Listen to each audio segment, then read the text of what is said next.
maybe possibly saw that we were streaming, but we're about to go live again.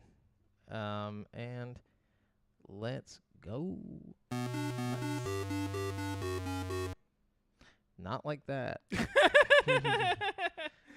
Oh, geez. Anyway, so stream-wise, we're all right. I don't care what happens in the stream. It's Yeah. just this part. So Yeah. Okay, we're out here, you know. yeah, we're doing it.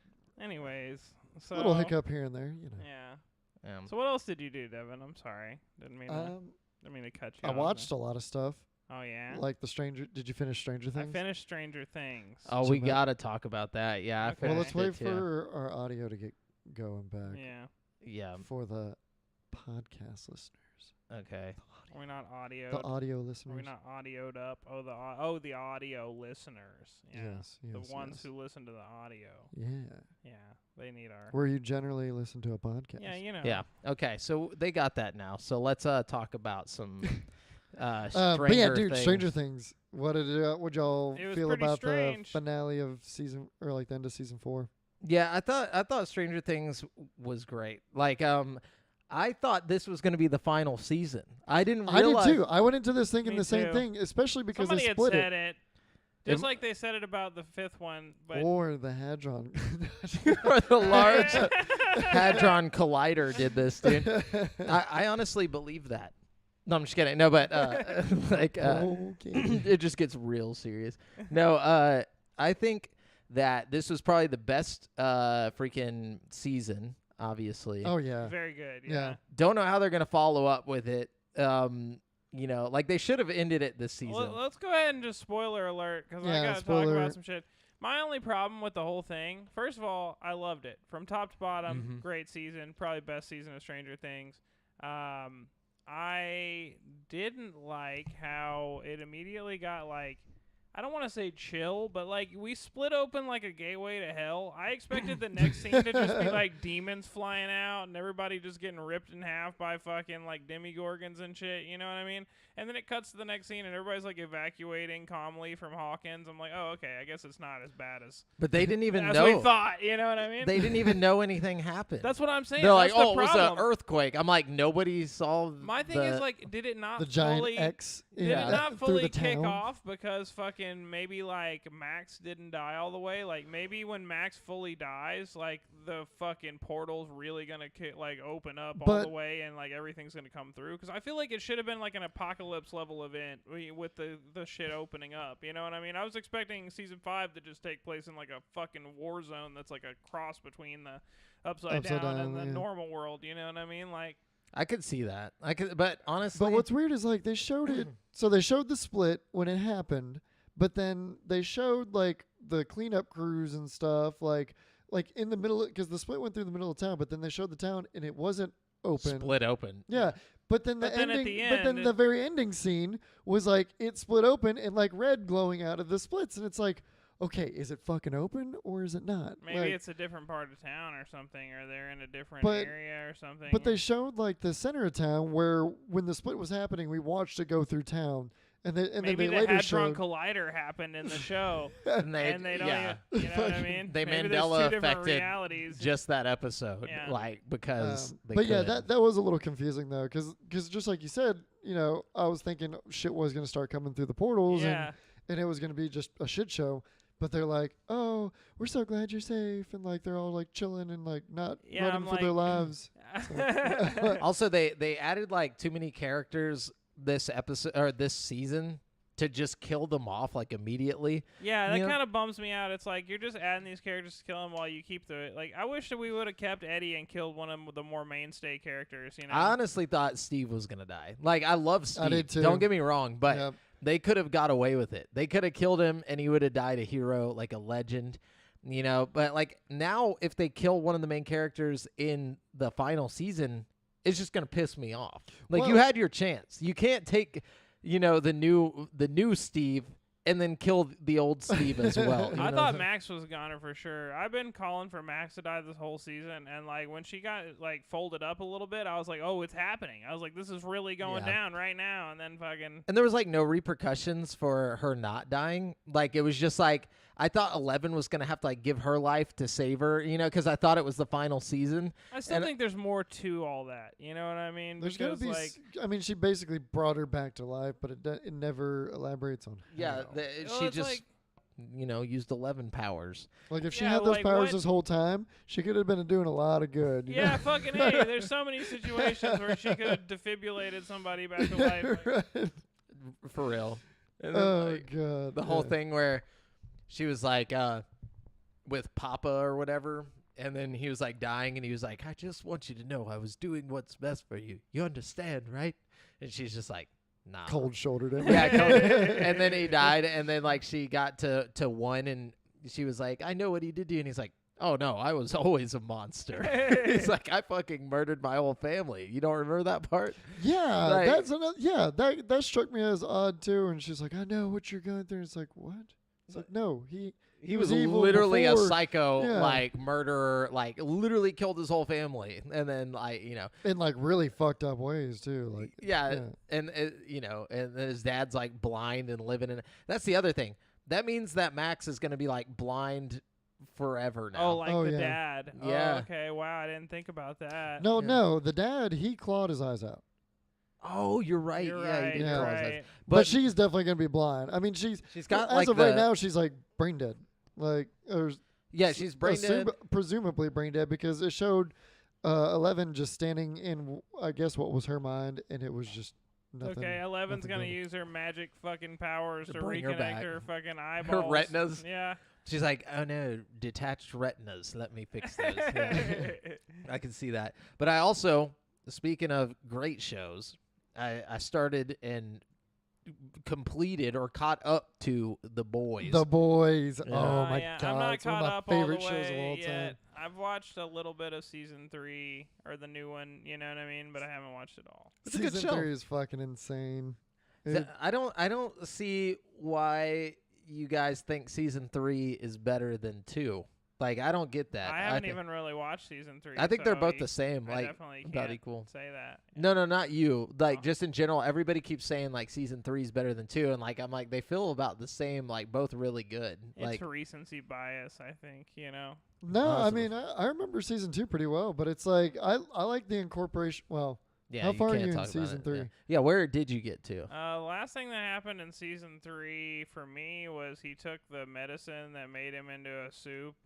Fucking what's his name did the Australian guy. Yeah. Fucking Okay, so yeah. Wait, is he? And No, and he's he like lasered British. that Butcher, guy's yeah, he's face in half. British. Butcher, yeah. Butcher took the soup medicine and lasered that fucking one dude in Yeah. half. The fucking Okay, so very beginning. And that's why I Yeah. really like. That's one of the main reasons that I like this season so much is because of the incorporation of that and getting to see them get like powers and shit and level the playing field and like and a whole bunch of other shit. But Yeah. I don't know. I think season 3 is popping off way more than season 2. But season 2 was crazy as fuck too. Like this whole show is just crazy. Oh yeah. And all of the seasons are really good. Like it's like if you haven't seen The Boys, watch the fucking Boys. Like Yeah, if you can handle like gruesome Lots of- death yeah. constantly, it's like Happy Tree Friends with like superheroes. Like literally, they try to find the most like absurd ways to kill people in this show, and like they just keep acting like nothing happened. Like everyone is like some level of psychopath in this show. There's like no like just clean cut character. Everybody is somewhat of a murderer like, on some level. Yeah. And like cops just don't exist. Like literally, like they're just killing people left and right in the show. And I think about it all the time where I'm like, that guy's like such a minor character. I feel like the cops would at least arrest this guy, but no, there's no cops. They're just like whatever. Well, but you got to think Vana is a pretty good cleanup crew supposedly, so you got to take that into factor. Yeah, but what about like Frenchie and like, all the other characters who are just normal, like, bottom feeder, murderers or like, just like random dude, like nobody's stopping them. And like, they're like, oh, like at the or close to season 2 or at the end of season 2 where they're just like, oh yeah, they're not after you anymore, so you guys are free now. It's like, yeah, but what about the cops? Yeah, I know Vaught's not after you, but like somebody's after you. Well, that You're could also in like a post-superhero society where cops are probably not as prevalent of like a thing. You look at show like I feel like My Hero has it right, where it's like the cops would just significantly decrease in like importance with if superheroes are flying around. You know what I mean? But the problem is Vought superheroes don't actually do anything. So it's like it's not like they're the ones that actually are out there deployed saving. the ones that are deployed in the towns and whatnot, or that they sell to the towns, though That recently started happening. That's like season but there's 3. also like local No. superheroes trying to Vought- work their way up to the big leagues that are making a difference. No, you know what Vaught's I'm been saying? selling heroes to towns since season 1. Like that's their whole Oh, have they? business structure. Is they okay. they sell heroes to towns all across the U.S. and like the cities pay for them or whatever to patrol and this and that. Yeah, it's like the Blue Shield guy or whatever. That's like their whole business. Yeah. But what was like? Damn it! I was gonna say something, but I completely lost my train of thought. The Boys. The No, I'm just boys. kidding. Yeah, the boys. Watch the boys. You know what I watched this week that sucked ass? What was that? Well, it didn't suck ass, but it was not very good. Did y'all see The Black Phone, the movie? No, No, it looked good. What happened? I thought it was gonna be good. It didn't suck ass. People okay? talked. I was People being talked a little. highly of it. I was being a little critical there. It wasn't the best movie I've ever seen. It's literally made by I wanted made it by, to be really good. I think I had my bar set a little too high for it. How'd you know? like Sinister? It was like a wannabe Sinister. It's made by the guy who made Sinister. Well, So- it wasn't as good as Sinister. I'll tell you that. and it has right Ethan now. Hawke. Ethan Hawke is the guy. Look, I'm telling you thing. right now, Sinister That's the guy. is up This is here. the movie with the guy with the mask. Right? Yeah. Black Phone is like way down here. Dude, Damn. Sinister You know what was I'm really saying? good. I don't know what the hell it was about Sinister's a Sinister. great movie. Like I am not knocking Sinister in any Yeah. way, shape, or form. I am definitely Explain saying to me why the Black Phone is so bad in your opinion. Like, just it give us a wasn't- rundown. Okay, like again, I I'm haven't not seen saying this, it and was I do plan bad. on watching it. No, It just I'm not saying wasn't- to spoil it. Just give us your reason. I'm gonna spoil it. No, because I'm gonna watch it. Don't you do All it? right, look, Don't you fucking Do it do without I spoiling. can't do it without spoiling it. Okay, because you got to talk about the end or something. Plot. It's like I just the plot. have to how it talk about plays the out. plot. Yeah, the plot is just it's kind of just goofy, man. And it's like a lot of the setup is just like rushed feeling, you know what I mean? And like there's like weird cutaways like where he's trying to do the Sinister thing. You know, like in Sinister, it does the fucking creepy cutaways that are like silent and it's like old movies, but it's explained because he's finding these old films in the attic and like watching them, you know? Yeah. This just does that randomly for no reason. Like it'll just cut to these old fucking, well, not randomly for no reason, but it's like memories. we don't need a goddamn 8mm fucking film of like this. You know, it's like Flashbacks. you're just doing the Sinister thing again, but you don't have as good of a setup for it this time. You know what I mean? And it's like it was just dumb in a lot of ways, but also I don't know. It was like basically like Home Alone, but it was rated R. It was fucking dumb. Like I don't know, man. Home Alone rated R sounds tight as fuck, though. Well, then you should definitely watch this movie. Like, I mean, Home Alone itself, not this movie, but like, you know, if he was Also, there's not enough interactions with the bad guy. Okay, I think Ethan Hawke is probably the best part of the whole movie. yeah, And you maybe, like, you see him a couple times. Like, honestly, I think if he'd just come in the room and just beat the fucking shit out of the kid at the very beginning of the movie, you know what I mean? Just whoop his ass one time. So we're scared of him. yeah. You know, but there's, like, nothing he does that's, like, inherently, like, threatening. He just walks around in his creepy mask and he's like, ooh, time to playtime. You know? It's like, oh, you're not that fucking scary, bro. You know, I'm not afraid. And, you know, and like, all the times where he would get his ass beat, like he gets a warning from like the ghost children. I don't want to ruin any more of it. Yeah. But yeah. it's like, you know, all the kids that he did beat the shit out of right at the beginning. And it's like, okay, well that'd be creepy. I don't know, man. It's just not. There wasn't enough thrill in this thriller. You know what I'm saying? I think they might have played too hard on the like, well, because it's a kid, everyone will be scared for the kid. You know what I'm saying? It definitely. That's what they were counting on. It was like it felt like a PG-13 movie Damn. the whole time you're watching it. You know what I mean? It's too much. That's why I'm excited for that Smile movie, dude. Oh, that looks that's so gonna be good. There's no way that's I don't think gonna I've be seen bad, dude. anything. You Wa- gotta watch watch the the trailer. trailer for You'll be Smile. sold, bro. Like I think that's gonna be the one right there. Looks good. Yeah, everybody at home, watch the trailer for Smile alone in the dark. You'll love it. Love it. Yeah. I went to the beach this week for me and my girlfriend's 7-year anniversary. When were you at the beach? Oh, we went to Corpus. We went to Padre Island. I must say, I was went at the out beach. there. It was a good Not too time. long ago. Y'all find any sand dollars? No, but we did take my metal detector out there and metal detect the beach, and we found Like lots Animal Crossing type yeah, shit? it was pretty sick. What'd you find? Lots of tent spikes that were just abandoned, which is probably a good thing we picked them up. There's lots and lots of big, long, rusty tent spikes just barely under the sand. So Some good to know. psycho serial killer was off in the bushes damn it!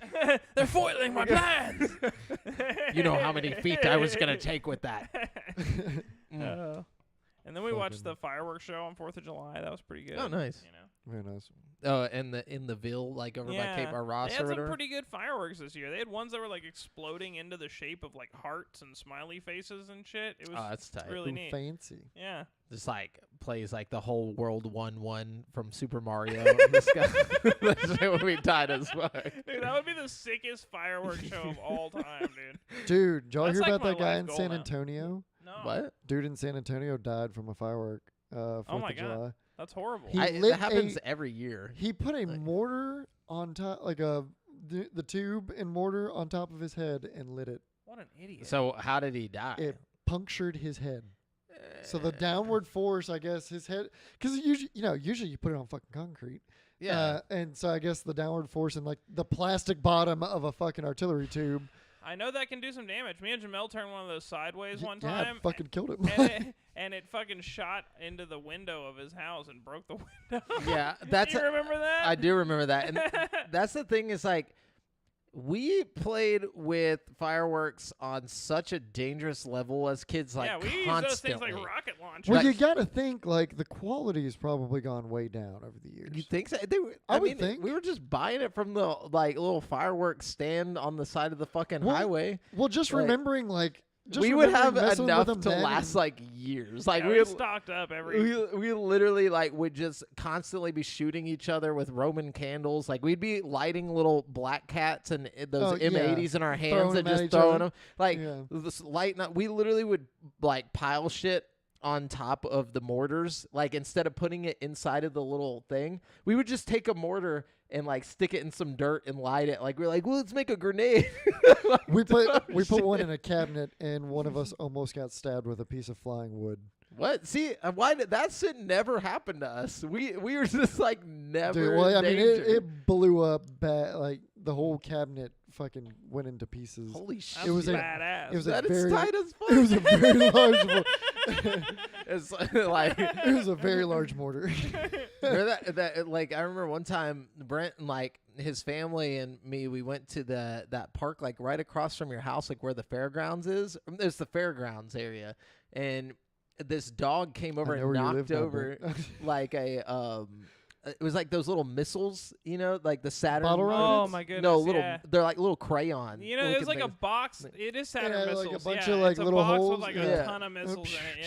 Yeah. Yeah, and it had 1,000 or It something. was a massive Yeah. one. Yeah. And this dog ran out of nowhere, from across the street, and just picked it up and dropped it and aimed it at us, at everybody that was there. So everybody's dropping behind cars, and it's just You hear him just, bouncing off the car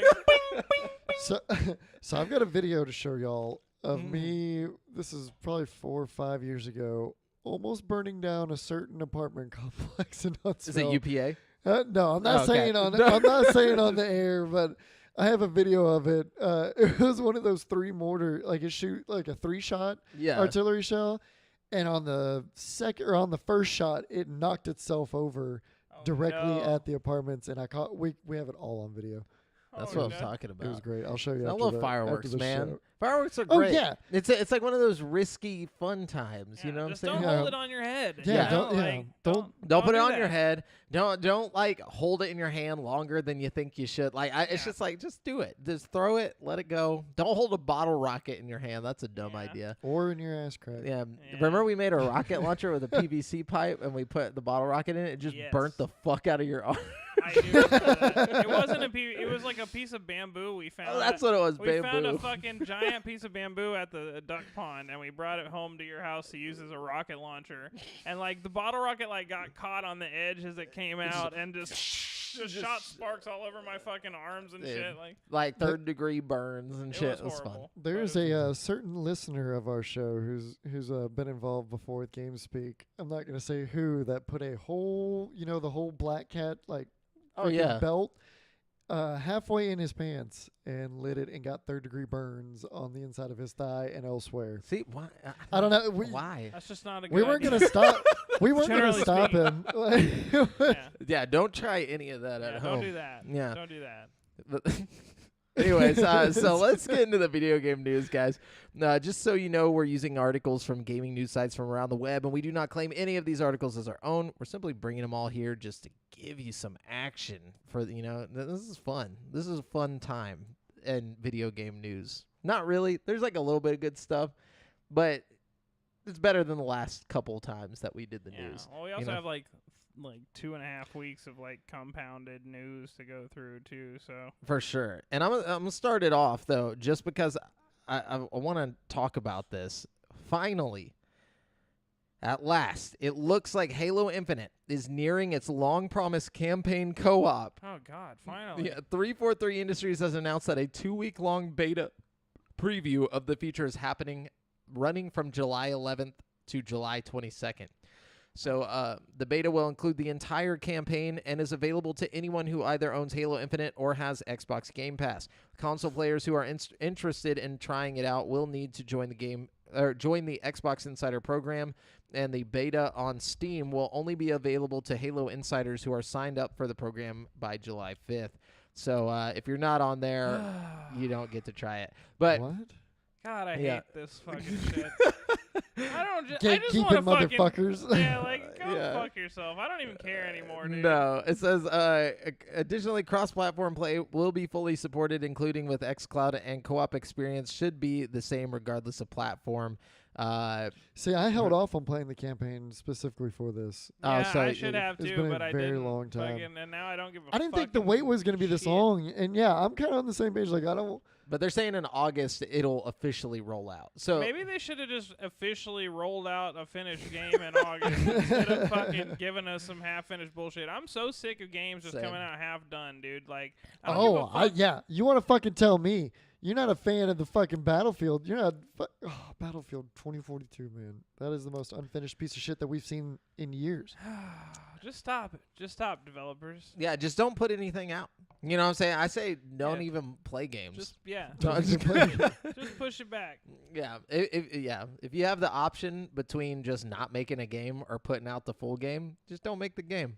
Yeah. You're doing yourself and us a favor. We don't want to play your shitty half-ass game. Anyways. Yeah. Let's see.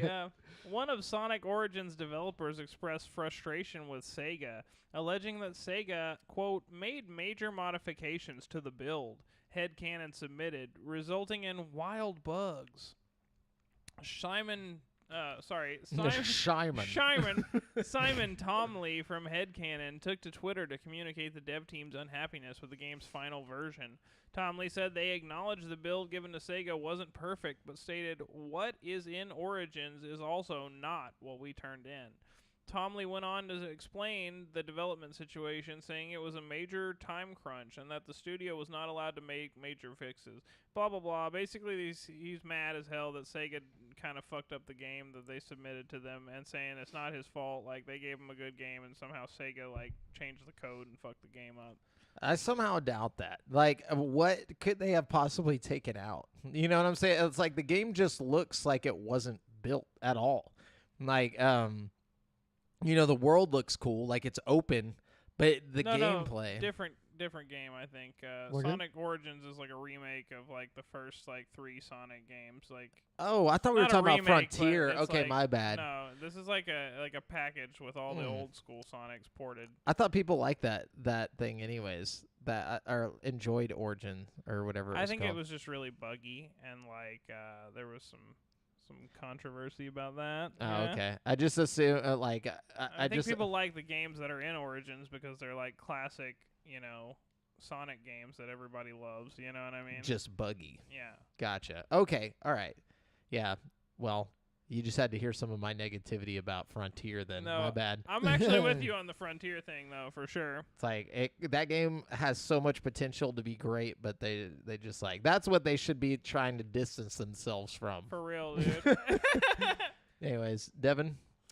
So a little bit of good news. Ooh. Bethesda keeps offering jobs to Fallout London modders. I saw that. That's good. Yeah, and they and there's been like multiple articles like they keep going after them, but I feel apparently like a lot it's- of them keep turning it down because they want to finish the mod or something. There was 2 Mm. jobs offered according to one article that I read, and one guy took the job and one guy didn't.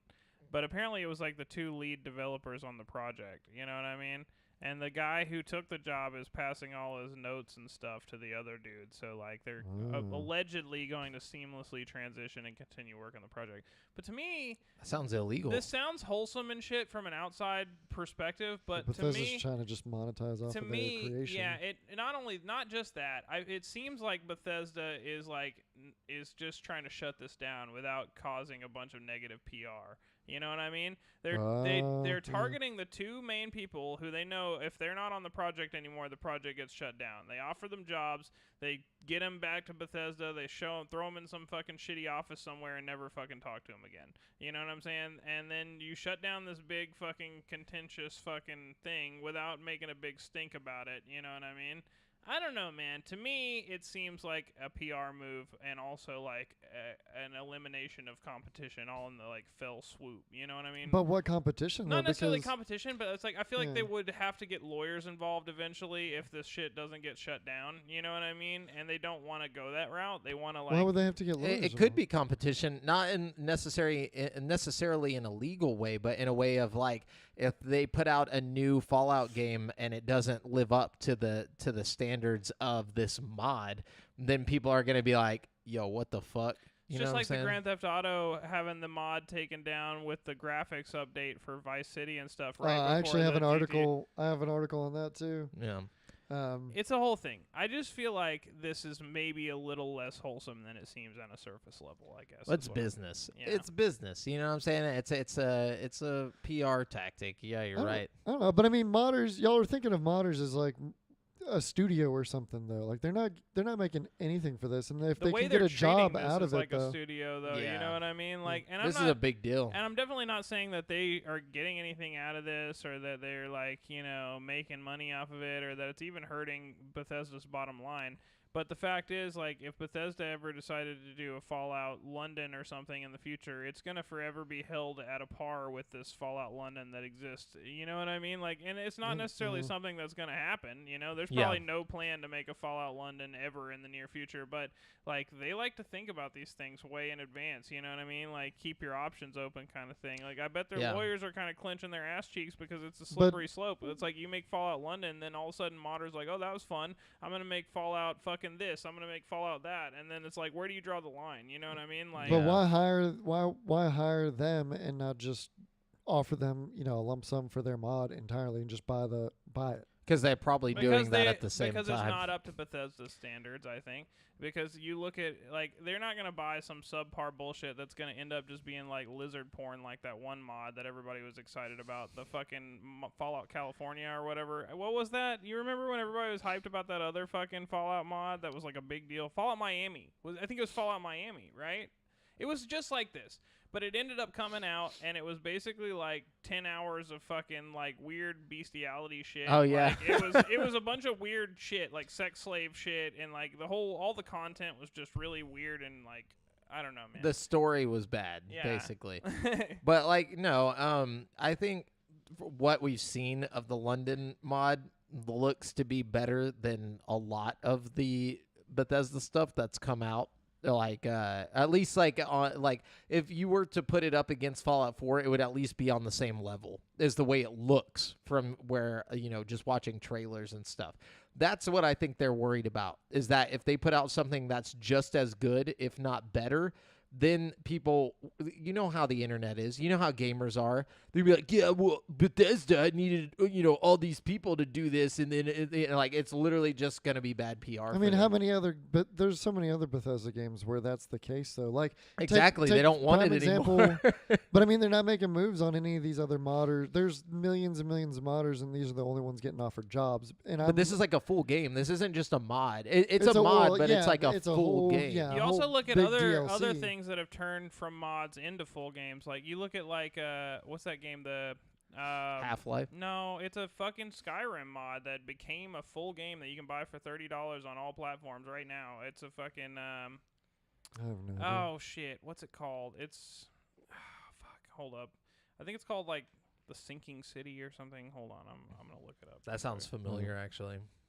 But No, I personally don't think it's anything nefarious. I think they are just trying to hire talent because they did a damn good job with the London. I think because they've hired multiple. both. They hired a storyteller. The back Forgotten in City August is what it's 2021. Yeah, I think it's a little bit of both. I mean, for them it's a win-win. If they hire them, they stop them from making the game and then get their talent as well. But then making even a if they bad- don't stop them from making the game, even if it comes out and it's like the best mod ever, they like have the fucking street cred of Yeah. like, oh, those guys work for us now. You know Exactly. what I That's mean? what I'm saying. It's a It's a win-win. win-win. It's a for them, win. yeah. It's a win-win all the way around because to Yeah. play this mod at all, to play this DLC that they made, they have to buy. People have to buy Fallout. Like it's It's just yeah, like the that- Luke Ross from a thing business that's fucking- standpoint. Yeah, I mean, don't. did I don't you think they're see trying the- to shut anything down. Did you see the fucking Luke Ross mods getting shut down by fucking Take-Two? Well, that's Take-Two. Like I'm just they saying, they it's also the shut down the same- VR mods too. That's exactly what I'm talking about. That's the Luke Ross mods. Fucking like it's the same thing. It's the Yeah. same concept. I They, mean, no, it's- they because didn't shut it it's- down for a long time. They're only doing it now because they're making VR versions of all their Yeah. games.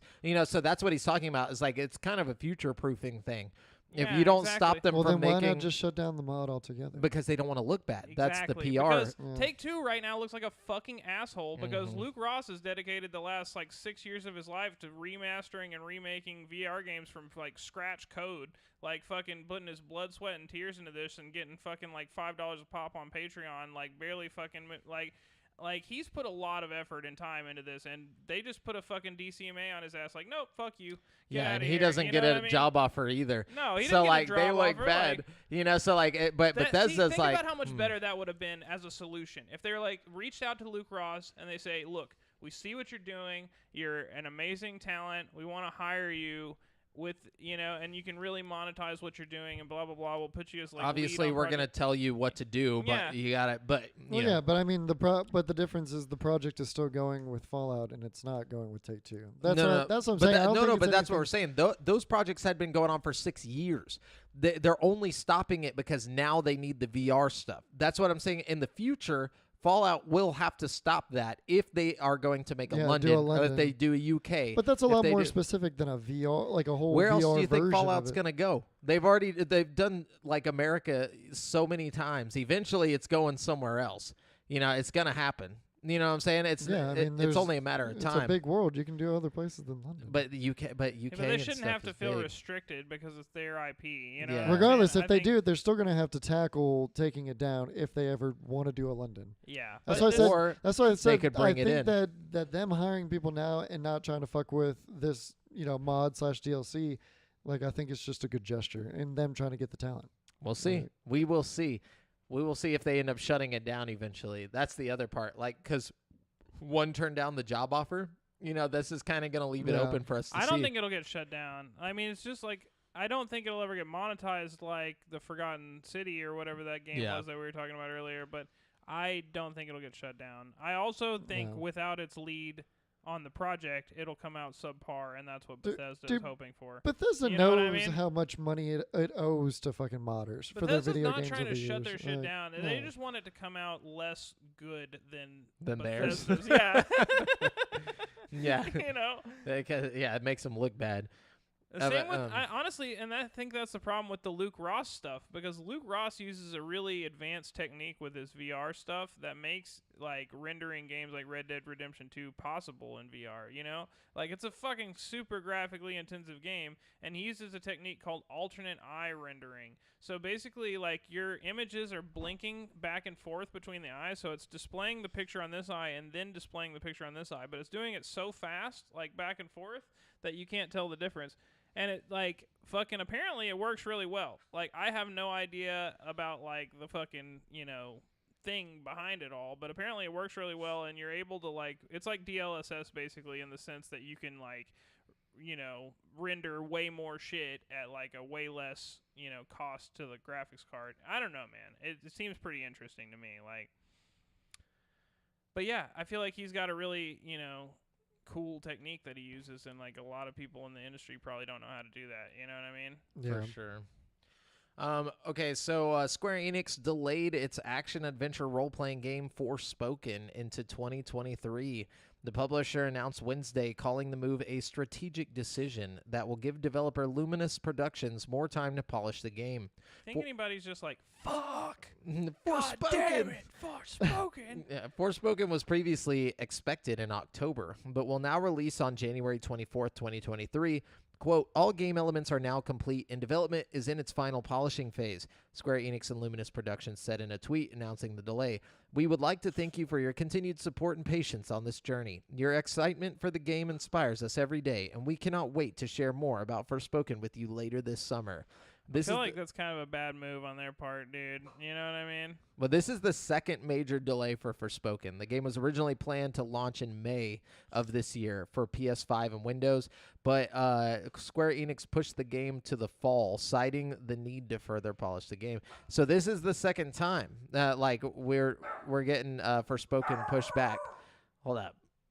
It did look better the first time they they pushed it back, and then they showed another trailer, and the second trailer they showed for it looked significantly more interesting to me than the like original one they showed off. So hopefully the polishing is actually, you know, going the way they want it to. But I also feel like just January is a bad time to drop a game with all this hot shit coming out in like the beginning of next year. You know what I mean? Like I would wait until like the middle of next year, you know, just from like a marketing standpoint. It seems like a smart move to like wait until like a dead area, cuz right now like summer, if some shit dropped right now that was hot, like everybody would eat it up because there's nothing coming out right now, you know what I mean? Like, and I feel like this is a good area of the year to drop a game like Forspoken, you know what I mean? Because like you got a game like Horizon, like Forbidden West, that's just a fucking phenomenal game, and it comes out next to fucking Elden Ring, which is like a little more phenomenal, and it just completely overshadows Horizon Forbidden West. You know what I mean?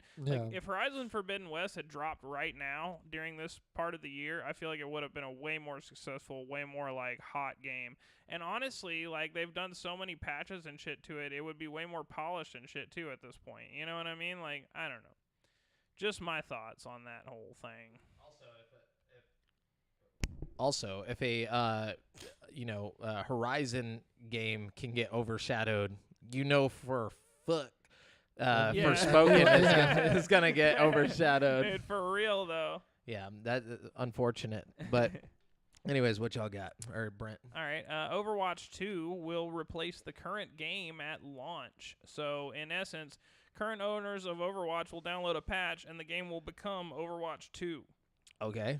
So I just thought that was interesting because I've never seen a game just like turn into the sequel. You know what I mean? It's not like we saw it with Destiny. Did it? No. Destiny 2 and Destiny are completely separate games. Like yeah, or it was supposed to be a run-on game, and then it turned into it. No, then it was separate. Yeah. So like this is the first time. One, because you pay for Overwatch. Overwatch wasn't free back in the day, right? You had to buy it. It was like a $20 game or something. No, it was full. It was a full price game. I paid full price really? for that game. I think now it's like $20 or something. Yeah. But you still have to pay for it. It's not free to play, is it? No. It might be now. I'm not positive. I don't think it is though. But I know when I bought it, it was like $60. I remember I bought it to play with Aaron, and it was expensive as fuck. Yeah. It was hot back in the day, you know? Yeah. So the fact that you can pay $60 for something and then it just turns into something else like that you didn't pay for, you know, which I find kind of like weird. Well, it's like on one hand, it's like cool that you're getting the sequel for free, But on the other hand, it's like, what if you just have that nostalgic kick where you want to play the old school, The game that you know? paid for? Yeah. Which I guess like the game is completely online anyway, so it's like better than shutting the servers down, I guess, for the original game. You know what I mean? Yeah. Like, just give you the second game for free, basically. You know what I mean? But is it free for everyone? Is the second one just gonna be free, or like? I don't know. Because if it's free to play, it's free to play. dude, it that's free some to play? bullshit then. Because that means that some people paid $60 for the original one that and just turned into a free turned to play into game. a free to play game. Yeah, that's bullshit. And everybody else who didn't pay for it just gets it for free. You know? Yeah, wow. I didn't even think about that. That's horrible. Man, that gets worse the more you think about it. Yeah, and for game preservation. Oh, yeah, for sure. Like nobody will ever be able to play Overwatch again, the original one. Like once the second one drops, it's just gone. Everybody should just start playing Paladins. Yeah, dude, live it up. And they put out Paladins too, and it just takes over.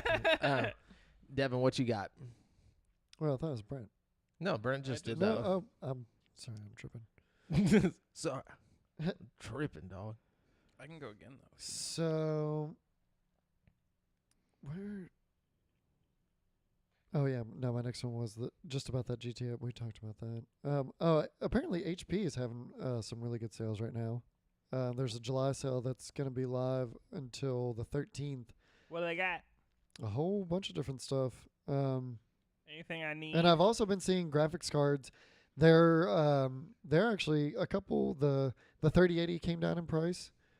I don't know which I brand saw a specifically. 3060 Ti the other day for like $450 or something. Unfortunately, I am now at my brokest I've been fucking like all year. So like when I finally have graphics cards available at a decent price, I do not have got no money money? for them. So Oof. you know, it's just such as life, you know.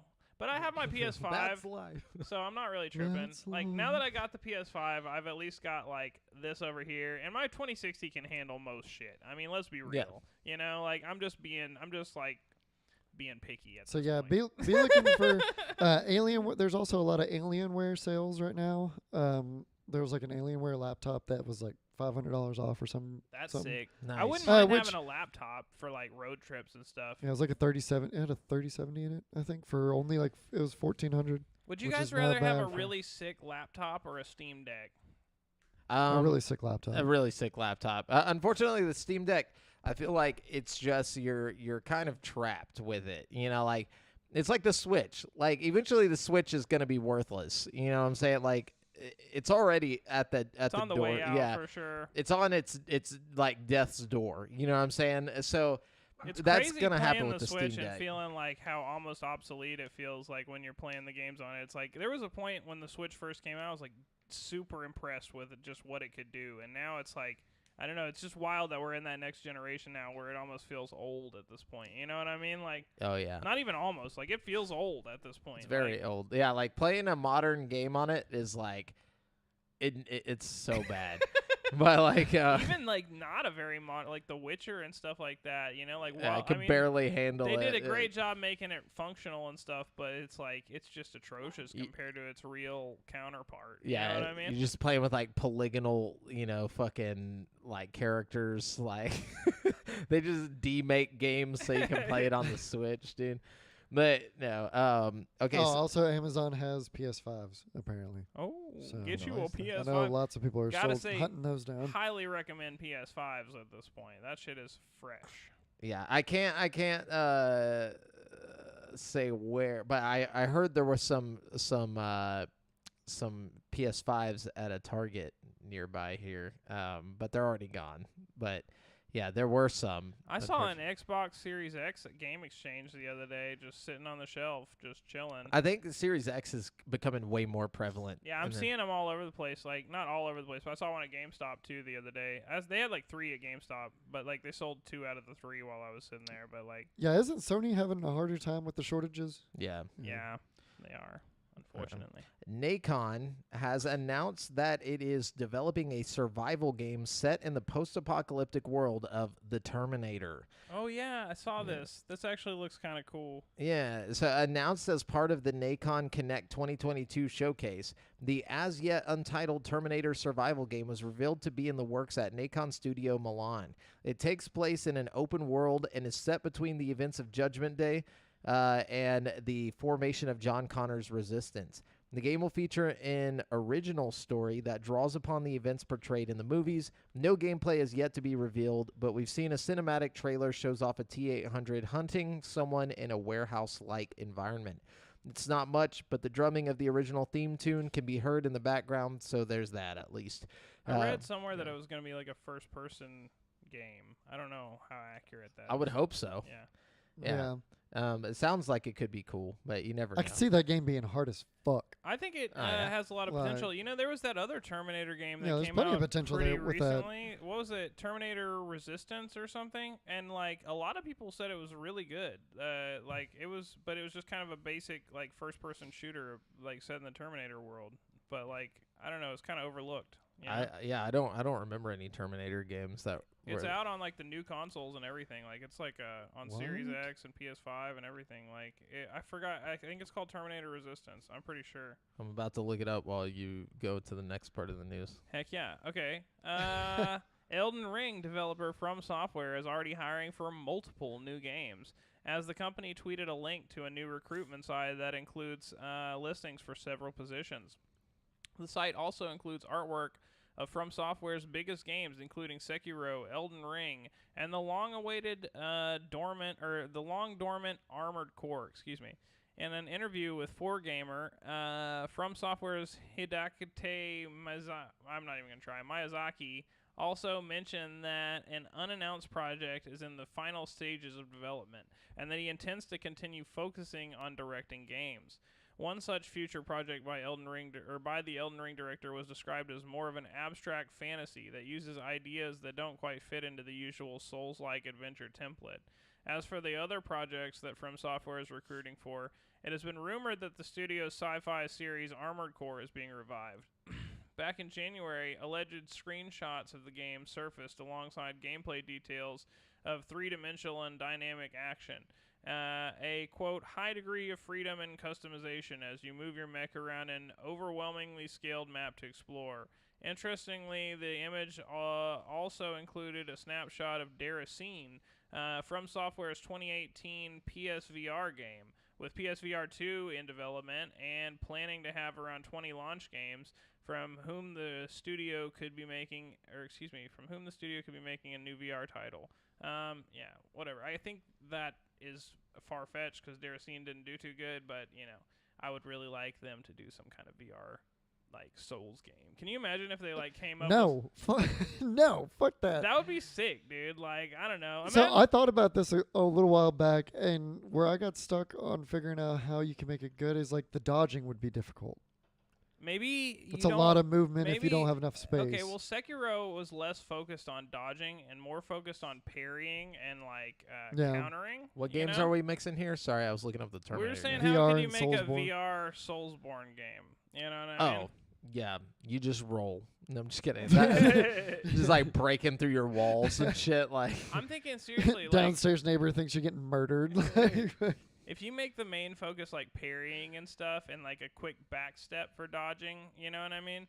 There's other games that are like that. Also, you could dodge physically in real life. Like, what's that game where it's like, oh gosh, it's not like it's like a roguelike game. I can't remember what it's called. You played it before.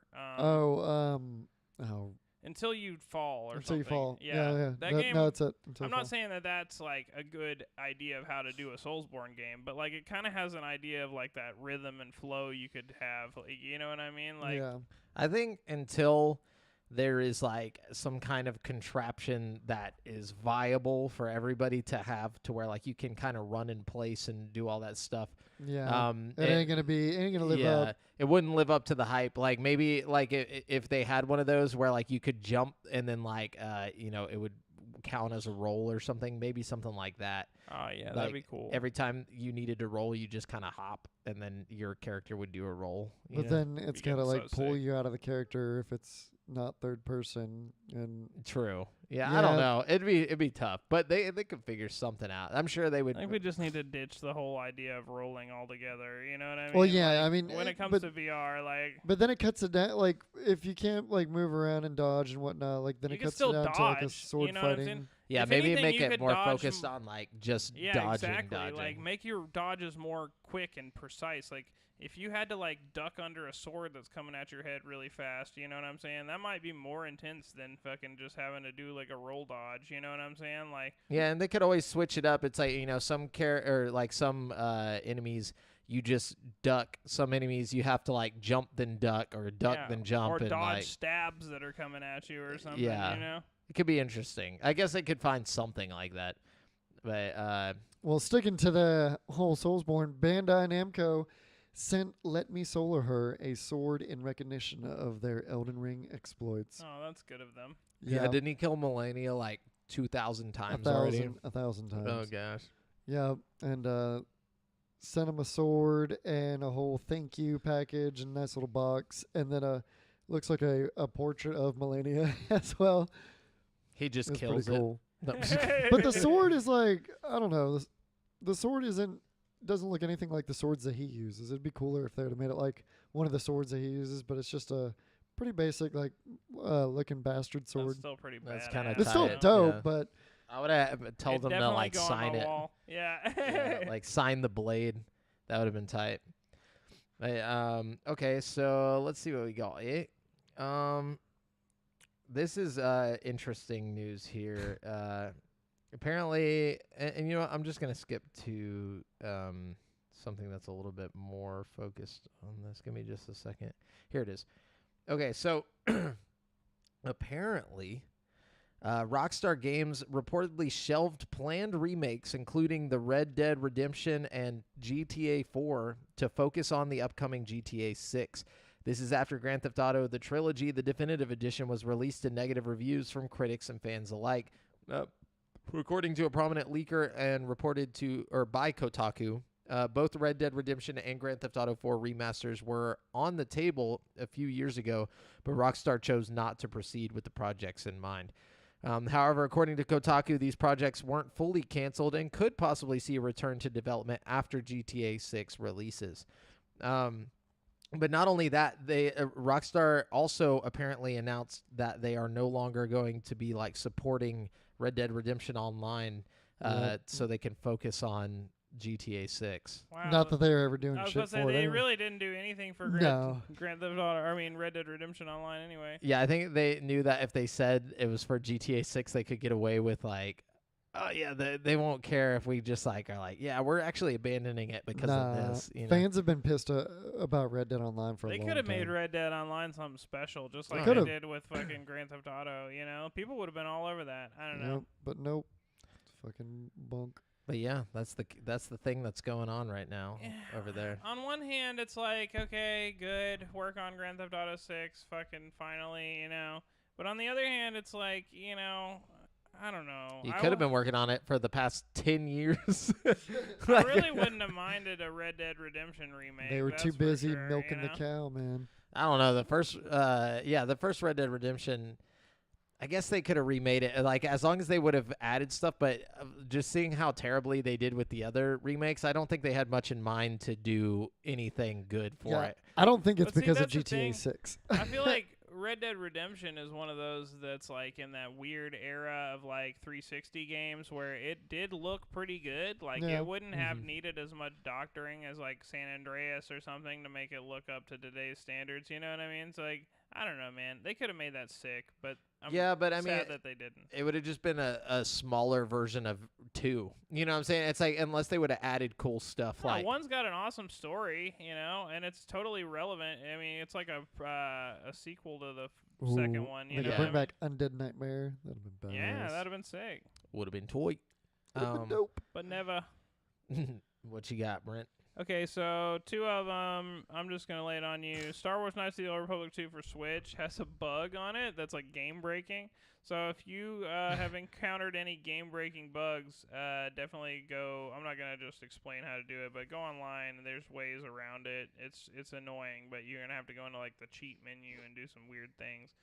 Then let's see. Another one I won't read all of, but apparently Activision Blizzard has said that... Okay, never mind. I am going to read the whole thing. Shortly after Activision Blizzard shareholders voted to approve a report looking into the company's anti-harassment efforts, the members also voted to approve its list of board of directors nominees, a list which includes current CEO Bobby Kotick. Yeah, he That ain't going bastard. nowhere. He ain't going nowhere. Not till Xbox takes over. I don't know, man. Even then, hang on. It says something about that too, I think. He's like, I also made sure that wouldn't happen. Well, it doesn't say anything about that, but I really feel like there's a strong chance that Bobby Kotick is not going anywhere, and they're just going to sweep it under the rug. You know what I mean? Yeah, I mean, they basically investigated themselves and were like, hey, we didn't do anything. Our We looked. investigations have found that we are totally innocent. Yeah, all of the accusers are guilty of being accusers. It's like, dang. Devin? So a crossover happened that I would have never, ever thought would like the two. So Fortnite, does a lot of crossovers, has a lot of different shit in it. But Magic the Gathering had a Fortnite crossover. Instead of Fortnite having a Magic the Gathering crossover, they had a Fortnite crossover. So they And had they like a added- card? Yeah, they added 7 Fortnite themed cards Oh my god. to Magic the Gathering. This is why I never fuck with Magic the Gathering, you know what I It's mean? very unfortunate. That's why a real one played Yu-Gi-Oh, you know what I'm saying? R.I.P. Yeah. R.I.P., yeah. Yeah, the guy died today. Or not today. It might have been yesterday or so, but we have an article for that. That's terrible. Yeah. Yeah, creator Kazuki Takahashi. Yeah, he was That like 60. scuba diving or something. Like Oh, it no was like shit. a weird Oh. yeah, It I wasn't thought like a natural death? no, Like, he was like 60, so I was like, oh, maybe it was like health related or whatever. But apparently, they found his body like Discovered floating in shallow waters off the coast of Nago City in Okinawa Holy Island fuck. by the Japan Coast Guard on Wednesday morning, June 6th. He that- was wearing So there's- snorkeling equipment when found. Police and the Coast Guard are currently investigating the circumstances. oh, man, that sucks. It really does. Gone too soon. Well, at least Um, he was snorkeling, having a good time whenever he died, you know? Maybe. What if that's just what they want you to think? Who's God. they? Like, there's just like some yeah, dude so- just like Yu-Gi-Oh ruined my life. Pokemon's better. No.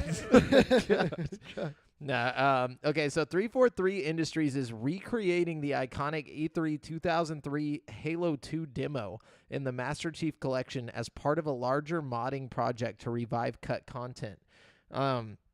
The Earth City demo never made it to the final version of Halo 2, but was universally considered a spectacle at the time, with IGN saying, quote, "There's little in the 8-minute demo that isn't worthy of awe in the OG preview for it. As outlined in a Halo blog post, it's being made playable for the first time as part of the Dig Site project, which will also bring back pre-release content from the original Halo Combat Evolved.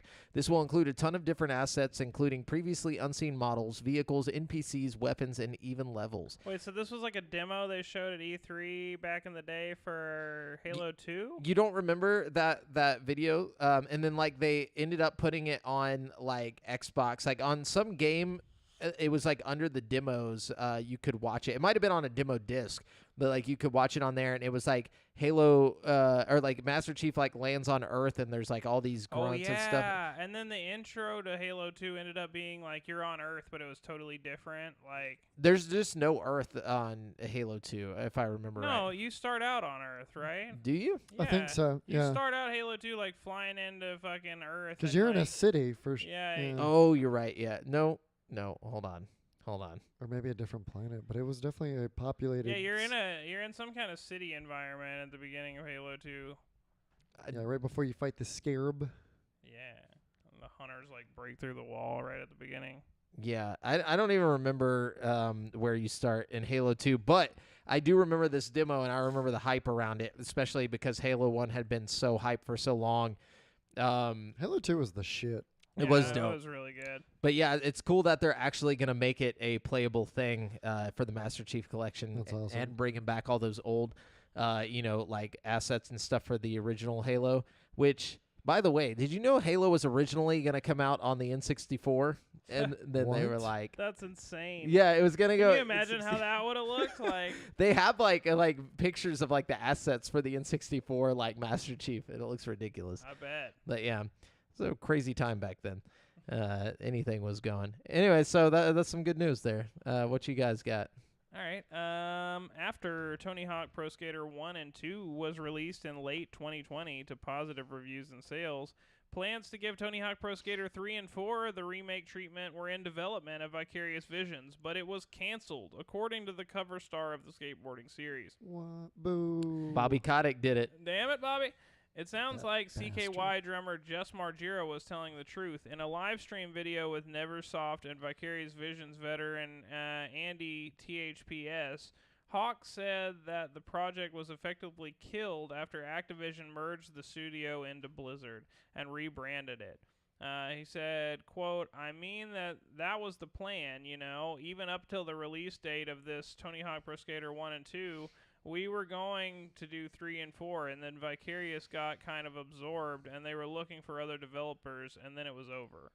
Hawk added that Activision did accept pitches from other studios to take over the project, but they didn't trust any other team to get the job done in the same way that Vicarious Visions had done. They didn't like anything they heard, and that was it, Hawk explained. Who knows? Maybe when the dust settles, we'll figure it out. You never know. I never thought we would do what we were going to do with 1 and 2 20 years later. So, you know, that's kind of a bummer because I think 3 and 4 would have been a way more fun, like, package to play. Oh, yeah. You know what 3 I mean? specifically. Yeah. That was like my childhood. But, you know, it is what it is. I knew it wasn't going to happen, especially when, like, the remake was great, 1 and 2, but it was only big for, like, a week. Like, Yeah. Like a month, maybe. Yeah. It was fun, though, for what it was. Like, I had a good time with it. Yeah, you just got like games nowadays. If they don't last longer than like a couple weeks in the hype train, like people like these studios are just like, fuck it, we're not gonna fuck with that. No. Still, it's like, it's still a good enough game where if it came out on Game Pass or something, everybody would be like, oh, hell yeah, it's coming to Game Pass. You know what I mean? Like, people would be hyped about that, you know? Yeah, Devin. So, God of War Ragnarok finally got a release date. About time. Saw that. Yeah, and they also detailed the special edition or super fancy edition, whatever they're calling it. It looked like there was a whole Mjolnir coming with it. Yeah, I saw that. That's pretty sick. Yeah, so that's dope. And November 9th is God of War Ragnarok. So, It's coming quick. That's It's like not- right not around far the off. corner. dude, there's a lot of good a lot of games come out around my birthday. My birthday's November 5th, and like the 5th of last Call of November. Call of Duty's come out on it pretty regularly. Other games, like, it's weird. Nice. I bet that was great as being a kid. Like your parents would just get you the dopest game at that time every Fuck year. yeah. Okay, so a joke made by EA's official Twitter account making fun of single-player games did not go well for the company. Oh, man. Good. The internet's reaction forced the company to address its mistake. Getting on board with a popular meme, EA tweeted, quote, "There are 10, but they only like playing single-player games," end quote. The tweet in itself was a little odd, given that EA itself publishes plenty of single-player games, including Mass Effect, Legendary Edition, Star Wars Jedi Fallen Order, and The Sims 4. But what started as perhaps just a poorly chosen joke escalated once the post gained traction. Twitter users, including the head of EA's Respawn Entertainment, Vince Zampella, YouTuber Jacksepticeye, and the Game Awards host Jeff Keighley all shared in the disparagement in the replies, while plenty of others made fun of and criticized EA in retaliation. Good. Dude, fuck so- EA. Some tweets compared Jedi Fallen Order with EA's multiplayer Star Wars game Battlefront 2, which was heavily criticized when it was launched for its microtransactions and loot box system, while others pointed out that EA has recently announced a remake of the single-player Dead Space and another single-player game, Star Wars Jedi Survivor. The mostly negative 10,000 quote tweets and nearly 9,000 replies prompted EA itself to acknowledge the blunder. 4 hours after the original post, the company tweeted, quote, "Roast well deserved. We'll take this L because playing single-player games actually makes them an 11. Bitch, no. You can't. You're gonna die on that hill, bitch. No, hell no. Like they were trying to get everybody to like only want to play multiplayer games so they could keep putting out like these money-making games. You know what I'm saying? Unfinished bullshit. That's why they were just like, maybe if we put this, we'll just keep pushing the masses towards multiplayer. So, Jesus. but Nice yeah, try, assholes. yeah, good job, EA. Sorry, GameSpeak dog is just going nuts. Okay, I see why. But anyways, who wants to go next? Brent. Okay, so this one is actually like some really good news for like, the current console generation. I think this is one of those things that's like doesn't seem like a big deal, but it's going to fucking change the way games are developed and the kind of games that can be developed. So to me, this is super exciting. It says, as AMD celebrates the first birthday of Fidelity FX Super Resolution, FSR, the tech company has announced that FSR 2.0 is now available for Xbox Series X and S and Xbox One developers. AMD shared the news in a blog confirming that FSR 2.0 is also supported on Xbox. Will be available on Xbox GDK for registered developers to use in their game. This also marks the first time the tech is being used outside the world of PCs. For those unfamiliar, FSR 2.0 is AMD's answer to NVIDIA's DLSS. And is the next level AMD temporal upscaling technology designed to deliver similar or better than native image quality and boost frame rates in supported games across a wide range of products and platforms. Unlike DLSS, which uses machine learning, FSR optimizes anti-aliasing based on temporal data. AMD confirmed FSR support for Xbox last year, noting that it uses AI to upscale low-resolution images and make them appear at a higher resolution without requiring a substantial amount of performance. So, yeah, pretty cool stuff. I think that's going to change the game. So far, they only announced it for Xbox, but I'm sure they'll figure something out for PlayStation too, considering they're all AMD-run machines. You know what I'm saying? So, but this effectively is going to eliminate all this bullshit we have about like,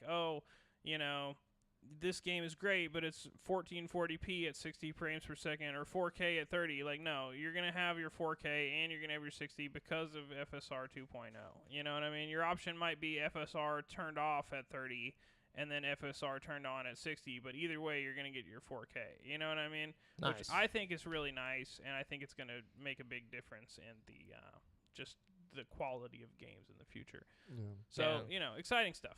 That's what's up. Yeah. So the UK is probing Microsoft's acquisition of Activision Blizzard. Oi! What are you doing with that Blizzard over there, mate? Aye.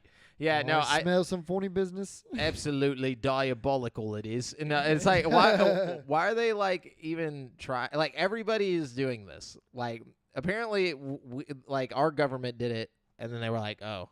All right, they backed the fuck off like nothing happened. So why is the UK even stepping in? It's like our government's not good enough to check it out. Like they gotta feel important. Yeah, apparently, like it's like, why does this matter? Like why? Yeah, Microsoft released a statement saying that they plan to fully cooperate with the UK government's Competition and Markets Authority. As they flush all the drugs down the toilet. I mean, and welcomes the scrutiny. Yeah, it's like, check it out, bitch. See what we got. See what we got. That's what I thought. Come at me, bro. Go back.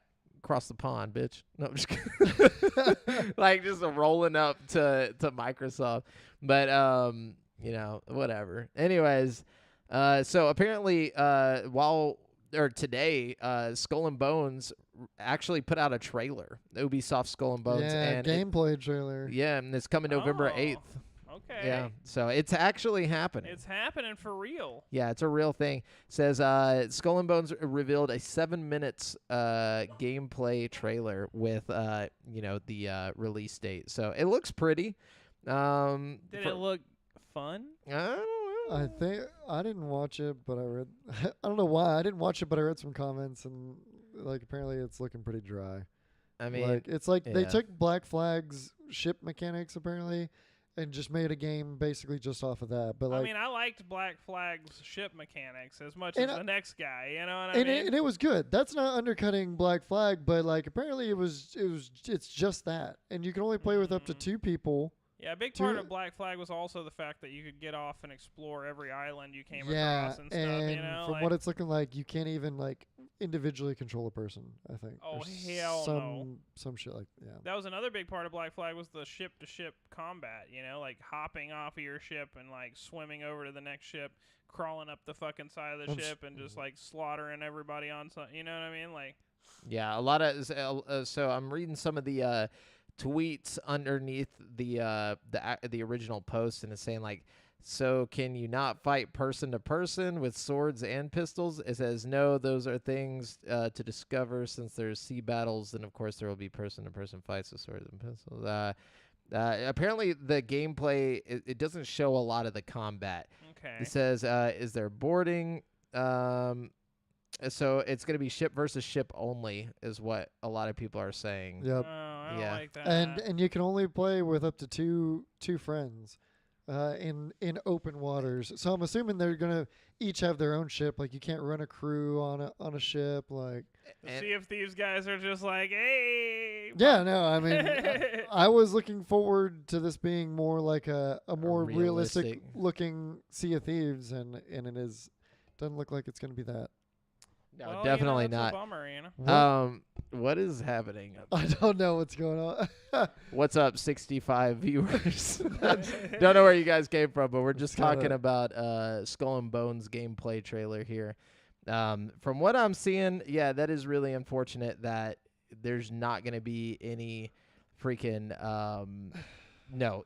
For as long as they worked on it, like you would think there'd be more features, but we could be wrong. I think a lot of this is just speculation. Still, you'd think if they're gonna make their big reveal, you know, they'd and come with the heat. You know what I mean? Like, and it's going to be full $60. So like it's just going to be a knockoff, Sea of Thieves without most of the Sea of Thieves stuff going on. So that's very unfortunate, guys. Yep. all right, well, let's see what we got here. To celebrate nearly 25 years of Sucker Punch Productions, the studio has released a blog post offering an update on some of its most beloved series. However, Sly Cooper and Infamous fans be warned, this one does not end too happily for us. According to the blog post, Sucker Punch has, quote, no plans to revisit Infamous or Sly Cooper right now, and no other studio is currently working on projects related to these franchises either. The team says this is because as its games continue to grow in scale and complexity, they require the full attention of the studio, which is a great reason, blah, blah, blah, blah, blah. So yeah, don't expect any more Infamous games or Sly Cooper games, which is kind of a bummer because I think you can make a really sick Infamous game right now. But also, I feel like you kind of got your bases covered on PlayStation's end with like Spider-Man and shit. You know, I feel like that's the whole reason they bought Spider-Man is to have that Infamous space covered with a more recognizable Name. face and name. Yeah. That's the thing, though. I feel like what would be really funny is if Xbox just bought the guys who made Infamous or whatever and just like tried to make an Infamous game on Xbox, but like under a different name. That would actually be sick as fuck, dude. I would play it. That'd be hilarious. Aren't they like pretty closely tied with Sony though? Like they've been with Sony. Infamous has always been a Infamous Sony is game, yeah. Well, yeah, and it's an exclusive, but like, yeah, I was talking about like the studio itself. Yeah. Yeah, Sly Cooper, I think, is, yeah. It's the same team, It might right? be- Sucker Punch. Sucker Oh, Punch, yeah, yeah. is Sucker Punch owned by Sony? I don't know. Wait, does Sucker Punch do the Spider-Man games? No. No, That's that's Insomniac. Insomniac. Yeah, okay. Who did? Jinx. No, Sucker No. Punch did come over and make a. No, or did Insomniac make the? I think Insomniac Hold on, and I'm gonna Sucker just Punch look were up working together on Infamous 1 and 2 all or their other something like that. games. Yeah, what was the game that came out on Xbox? You're that- thinking of Sunset Overdrive. Yeah, who made that? That's Insomniac. Was that Insomniac? Yes. Okay. Yeah, and then they left the Xbox and did Spider-Man. Yes. That sucks. Yeah. Anyways. So yes, Sucker Punch did Ghost of Tsushima, Infamous, all the Infamouses, and It looks like Oh, just that's side probably what creepers. they're working on is another Ghost of Tsushima, considering how popular that first one was.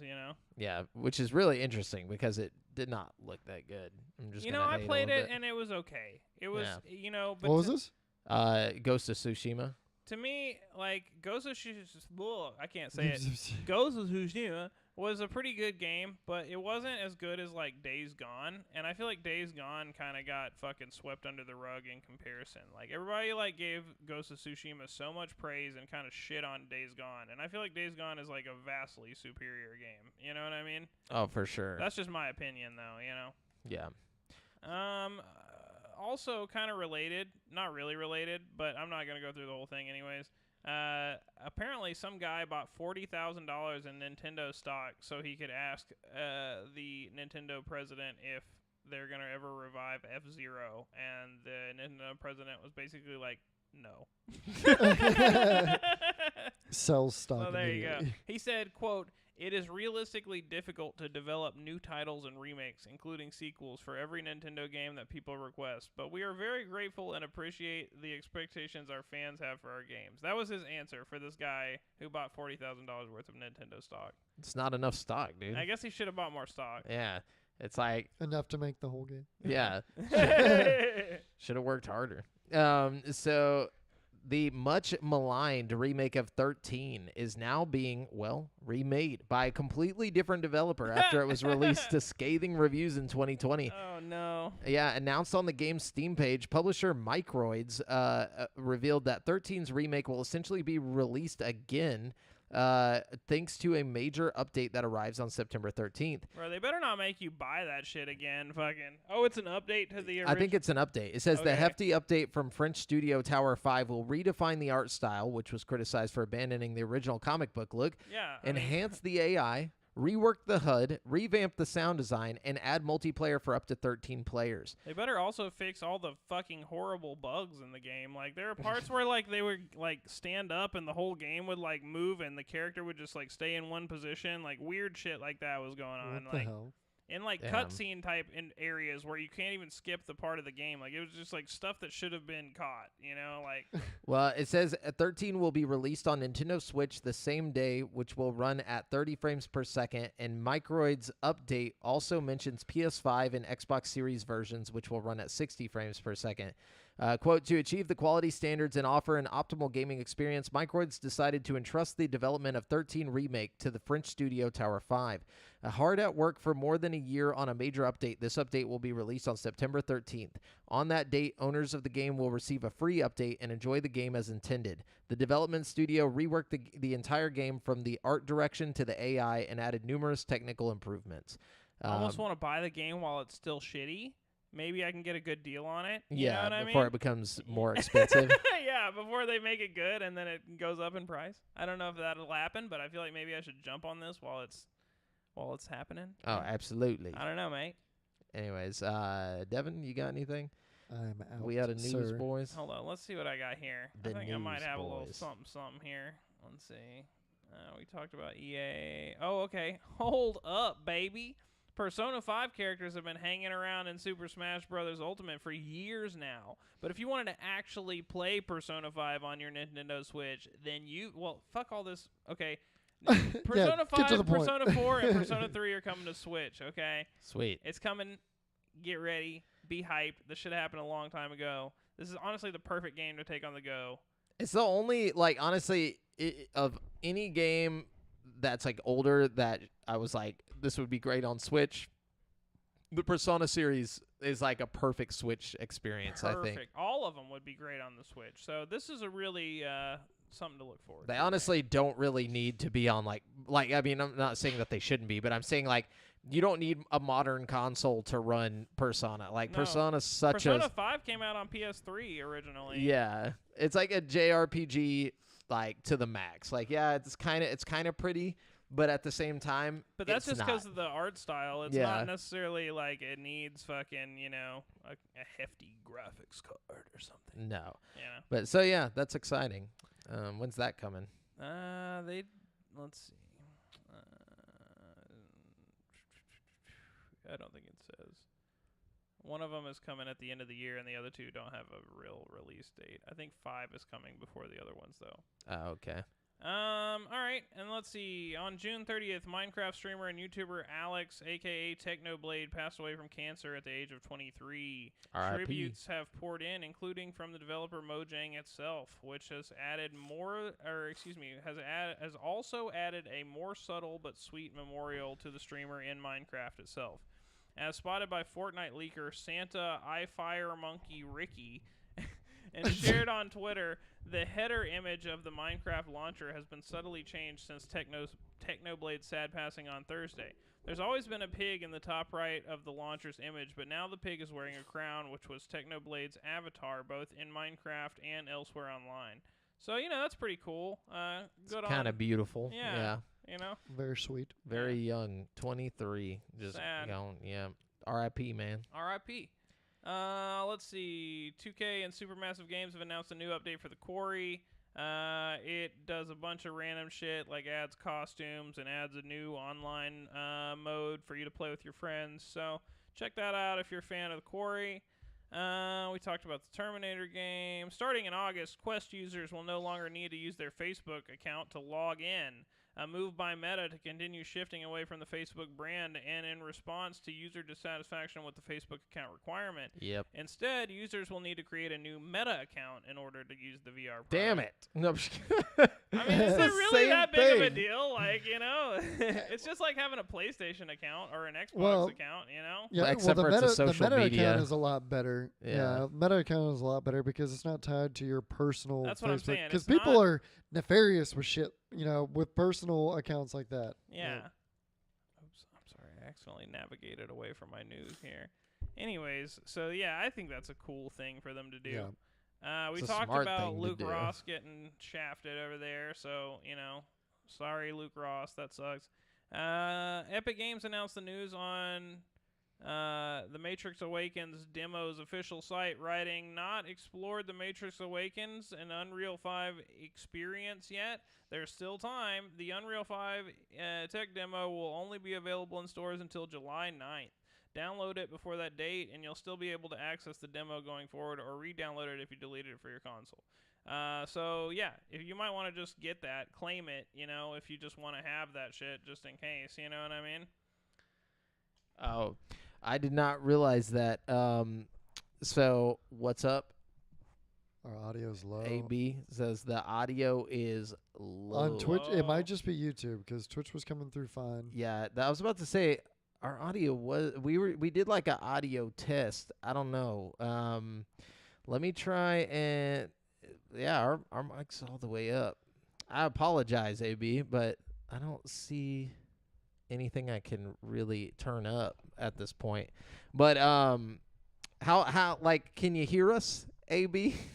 Let me know in the comments. But here we go. So we're going to talk about the upcoming games that you can grab in the next 7 days. Unfortunately, there's not anything too great coming. So we got Eternal Hope. It's an adventure game that follows the story of TB, a boy who must travel between two dimensions in search of his beloved one's soul, trying to find a way to bring her back to life. This is coming on, actually, it originally came out like on other consoles, but it's coming to Xbox and PlayStation on the 8th. So that's good, I guess. And then we got Klonoa, Fantasy Reverie series. This is coming to PS4, PS5, Xbox One, Xbox Series S and X, PC, and Switch on July 8th. So let's see. It says the classic Klonoa Door to Phantomile and Klonoa 2 Lunatia's Veil games have been remastered and combined together for a new generation to enjoy. Run and jump while using your wind ring to grab and throw your enemies. Yeah, that's coming on the 8th. Yeah, it sounds so exciting. So exciting. A wind ring. Yes. And then we got Sword and Fairy Inn 2 coming July 8th to PC. Swords and Fairy Inn 2 is a casual game in management entry. A game in, like INN, management entry into the popular Chinese RPG saga. Many roles of Sword and Fairy series come from different place to work in this inn. Live and build a warm peace family together. That was definitely a rough Google translation. Yeah, somebody like wrote that up, and they're like, "This will work. This will work." Hey. Oh my gosh. Sorry guys, everybody who's watching. We are just having some audio stuff today. But anyway, so coming on the 11th, we got The Walking Dead Last Mile coming to, I think, just PC. No, The Last Mile? Yeah, The Last Mile. I don't think I've even heard of this. Me either. But yeah, it looks like it's like a web game. This might not even be an actual video game. I was about to say, I feel like if it was a Walking Dead game that had any substance to it, I would have heard about it. You know what I mean? Yeah. Because I know we got the new Saints and Sinners game coming, but other than that, you know? Well, it says part game, part interactive television show. The Walking Dead Last Mile is a massively interactive live event set on a remote Alaskan coast. Participants around the globe will be immersed in an all-new The Walking Dead story, which will unfold minute by minute, day by day, week by week. Okay, so this is something... That sounds kind of badass, actually. It's like a reality show? I guess. I have no fucking clue. Hold up. How do I get involved in this? Like, that's what I want to know. Yeah, Google that shit up. It's going to be on your computer, I'm assuming. Get to text in the fates of the that cast. Sounds kind of cool, dude. You know? Like a TV show where you control everything. Like...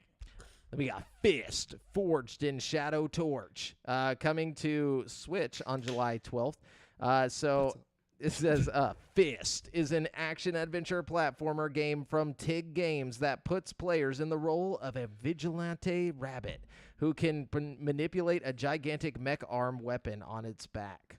Okay, that sounds tight. And then we got Time on Frog Island, coming to Series S and X, PS4, PS5, PC, Xbox One, and Switch on July 12th. So let's see. A terrible storm rages the seas around you, casting your mighty vessel into the perilous rocks of a nearby island filled with friendly frogs. Solve head-scratching puzzles, find hidden treasures, and much more as you explore the world of Time on Frog Island. Sounds adorable. Yeah, I was going to say, I don't know if I want to play that. Could be good, though. And then we got Zell with an X, like X-E-L, coming to PC on July 12th. Zell is a vibrant sci-fi action-adventure game where players explore a lush, vibrant world filled with gorgeous and occasionally deadly biomes. So, yeah, there you go. What else we got coming this week? We got Rune Factory 5. It's coming to PC on July 13th. We all know what Rune Factory is, hopefully. And then we got Tale of Bestoon coming to Xbox Series S and X, PC, and Xbox One on July 13th. Let's see. So, inspired by the 12th century tragic romance poem, Khosrow and Shirin, story-rich action-adventure game, The Tale of Bestoon offers audiences a deep cut into culturally significant Persian literature and folklore, with exciting gameplay and beautiful lands to explore. And then we got Clan Folk, which sounds racist as fuck. And that's coming to PC on July 14th. Be racist on Nintendo Switch. It says, clear the land, build a home, hunt, fish, gather, craft, have children, marry them off, raise livestock, farm, meet the neighbors, hire, trade, kill the neighbors, run and then prepare for the oncoming chill of winter across multiple generations. Are you ready to die trying? God, why did that sound even more racist just because of the country accent, you know? That's what I was going for. Yeah. Then we got Escape Academy coming to PS4, PC, Xbox One, Xbox Series X, and PS5 on July 14th. You've just arrived at the Escape Academy, a school where promising students train to become the ultimate escape room master. Play over a dozen masterfully handcrafted rooms alone in single player or through two-player cooperative play. Two-player cooperative play. That could be fun. Interesting. Then we got Eyes in the Dark, The Curious. Wait, hold on. I gotta, because it's on PC and it's a long title. Here we go. Eyes in the Dark, The Curious Case of One Victoria Bloom. Fight with light against the dark and eyes in the dark. The curious case of one Victoria Bloom. I'm In the sorry. dark. I'm sorry. You can't have the curious case of Victoria Bloom or whatever the fuck this is Of called. one. No, Victoria it just doesn't Bloom. work that way. Like, you can have the curious case of Benjamin Button, and that's the only curious case we're allowed to have. Like, But after is it that, the you're curious ripping them off. case of one Benjamin I don't Button? give a shit how many Benjamin Buttons Or we two got, or how many Benjamin Buttons. Victoria Buttons. There just can't be another curious case. I'm sorry. Look, it's You a know what I mean? roguelite platformer starring Victoria Bloom. That's like making a movie called The Devil Wears Gucci, and then just like That'd you be know what tight I mean? as Like, fuck, dude. It's just like rolls up. No, but, drive back the darkness that's overrun Bloom Manor and conquer swarms of creatures as you discover powerful new items to upgrade your arsenal. 50 Shades of Blue. 50 Shades of Blue. It'd be, yeah, I guess that could be. It just doesn't that, work. You yeah. can't just like change one 50 thing Shades of Blue. about the title and just be like, yes, I'm so original. And then- Sounds like a and- movie about depression. And instead of Hunter x Hunter or Hunter x Hunter, it's just Hunter X coming to Switch on July 14th. What's What? with all these rips, Yeah, dude? dude, a lot of like Walmart versions of shit coming out here, you know? In Hunter X, you use various styles of weapons and magic to experience and create your own fighting style with combos, dodging, guarding, parrying, explore, and make your own route through a large, organically connected world. Okay. And then we got Meteora coming July 14th to PC.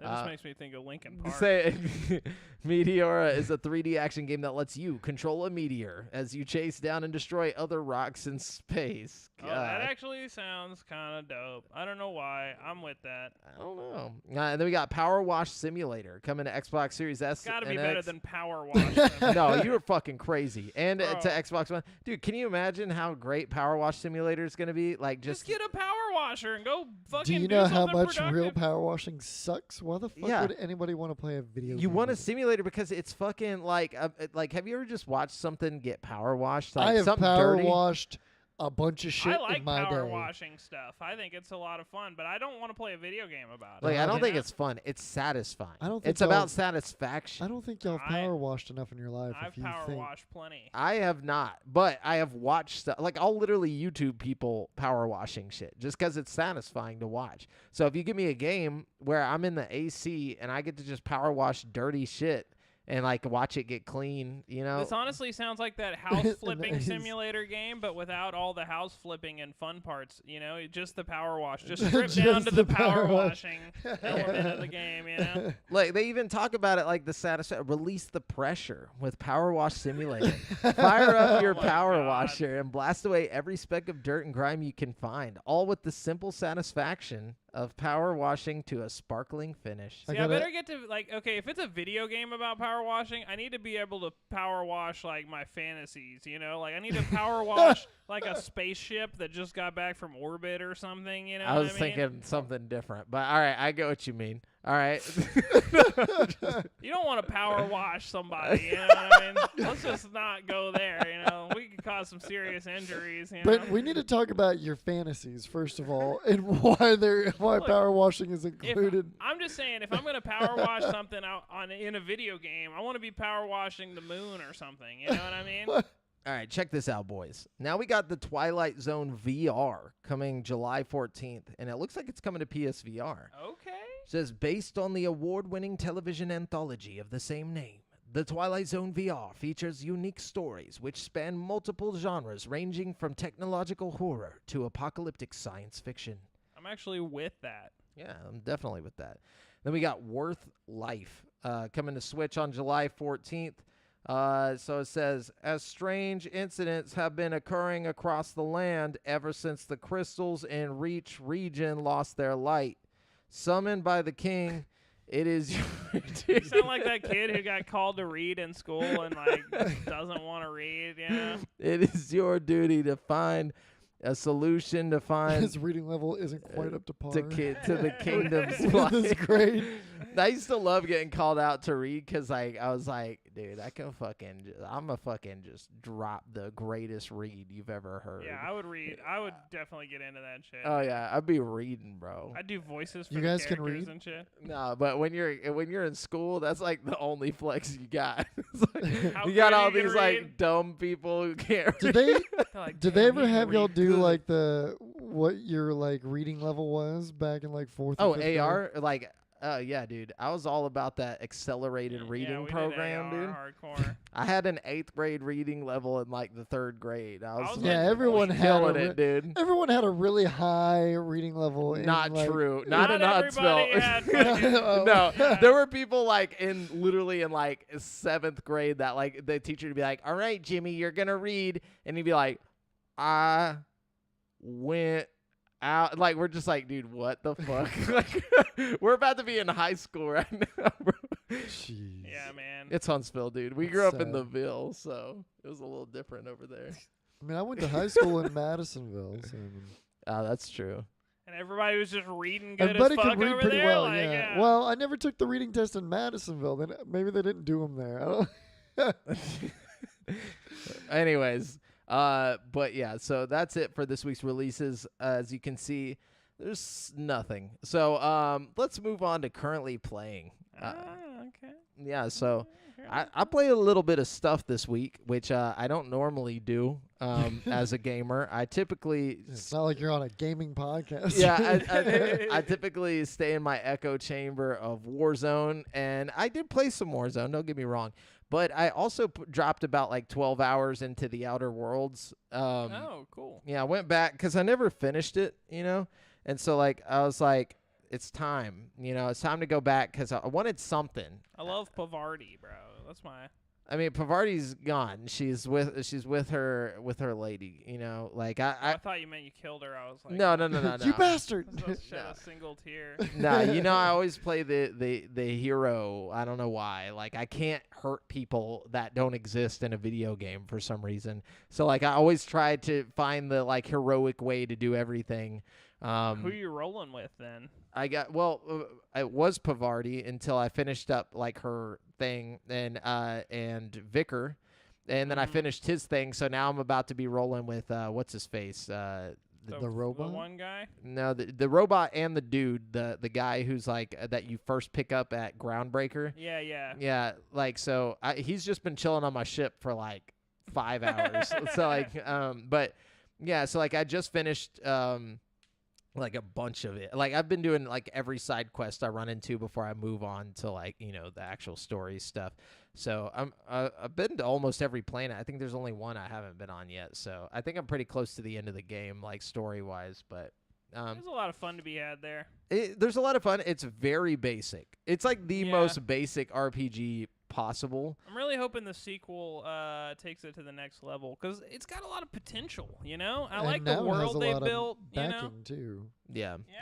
Well, that's the thing is like I thought like because I had only gotten like a little bit past Groundbreaker the first time I played, I didn't realize how much of the game is not that great. Like it's not that it's a bad game. It's like I'd give it a 7 or 8 like out of 10. It's like there's really not much. It's got that same lack of polish that Cyberpunk had, like where it's still a good game, but there's like something kind of missing there. There's You know just what I mean? nothing. There's nothing there. Like it's There's like one level where it's like a really beautiful like scenery, like I can't explain it, but like half of the world is like underground. You know the place I'm talking about where you got to go to the underground to talk to the people.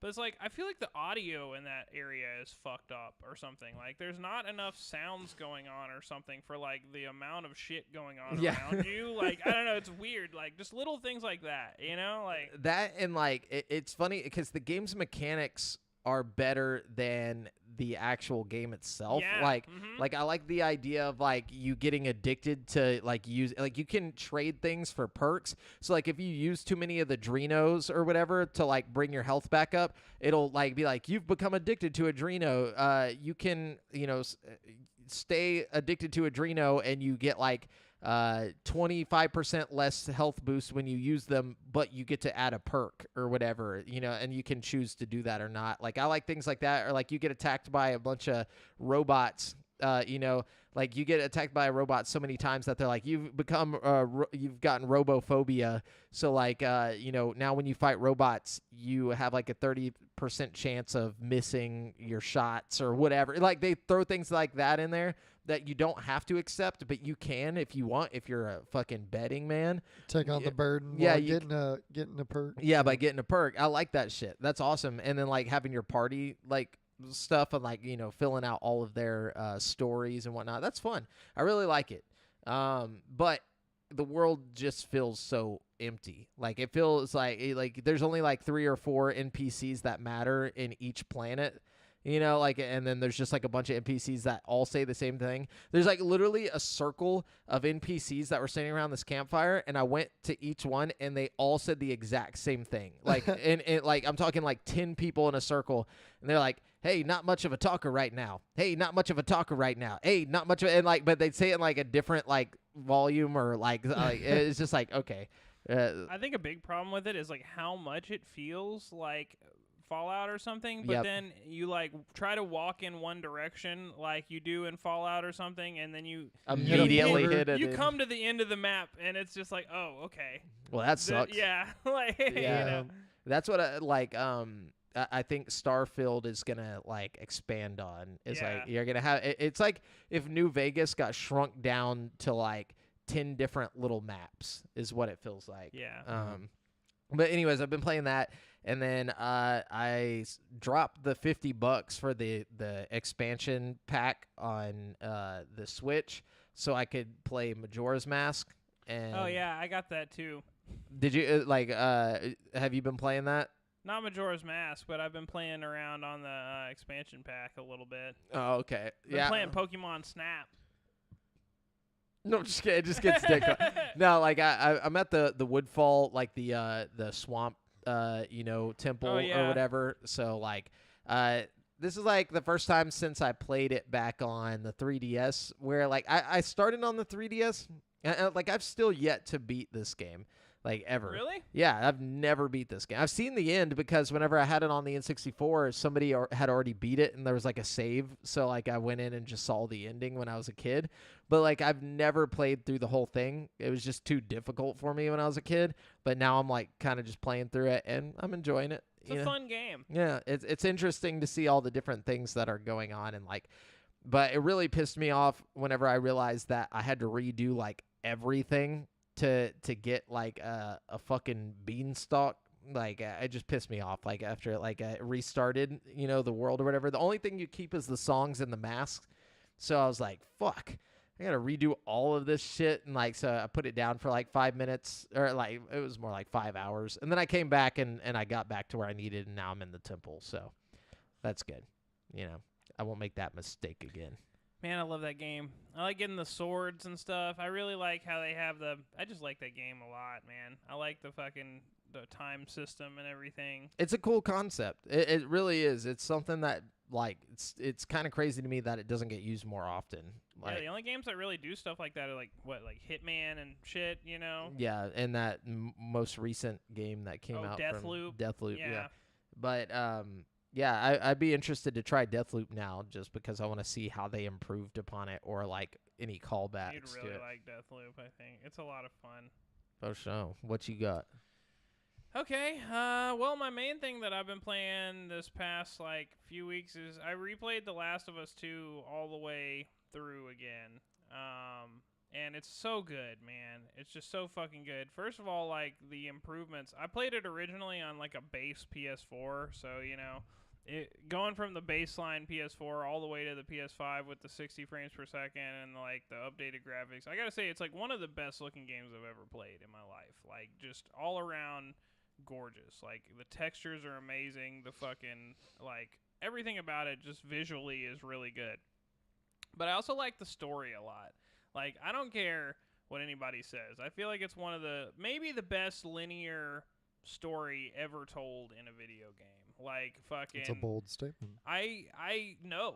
And I feel like the first game was good and all, but like the story wasn't like just crazy out of the park. It was just the connection that was, Ellie and Joel had that made the first game special. This game actually has just a really great game. I mean, great story. It's like fucking John Wick and fucking like I don't know, man. It's just so good. It's like John Wick and The Walking Dead had a baby. You know what I mean?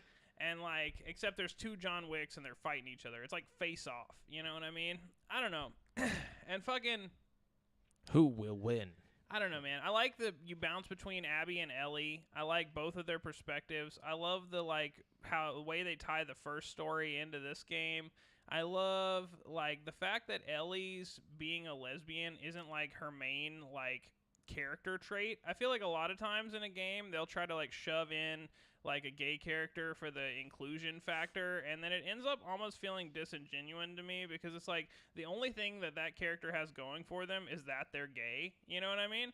It's like it almost just feels like a slap in the face to gay people, to me personally. Like when you have all these games where the only thing that's interesting about the gay character is that they're the gay character. You know what I mean? Yeah. It's like I like that Ellie has way more shit going on in her life than just the fact that she has a different sexual preference. You know what I mean? She's got real problems, real issues, and like fucking you work through her shit, like, and like her like identity kind of takes a back seat to like her problems going on. And I don't know, I just feel like that's the most inclusive way to do that kind of thing. You know what I mean? It's like so many different games are so ham-fisted about that shit and just shove it in your face. I just really respect the way they like told the story and kind of like made these characters who they are, but like left it in the background. You know what I mean? Like, yeah, it's super important. I feel like just as far as being inclusive, like to not like make it like, oh, this person's different. Yeah, like exactly. Like, it's you like make they're these, not. They're just another character in the game. You know what I mean? Yeah. I don't know. To me personally, I appreciate that.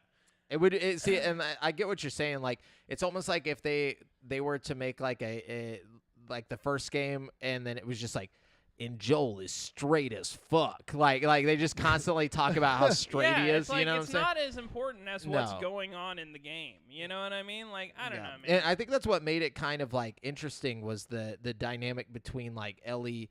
You know, I don't know about the sequel, but like the first one, you know, like apparently, you know, she.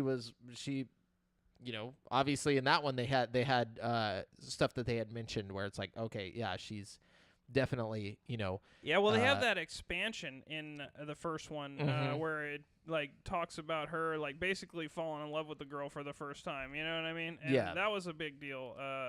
It was like a whole story expansion that came after the first game. It was like Left Behind or something like that. Yeah, and it's like when you're in a zombie post-apocalypse, you know, like I think like it's something that you're not.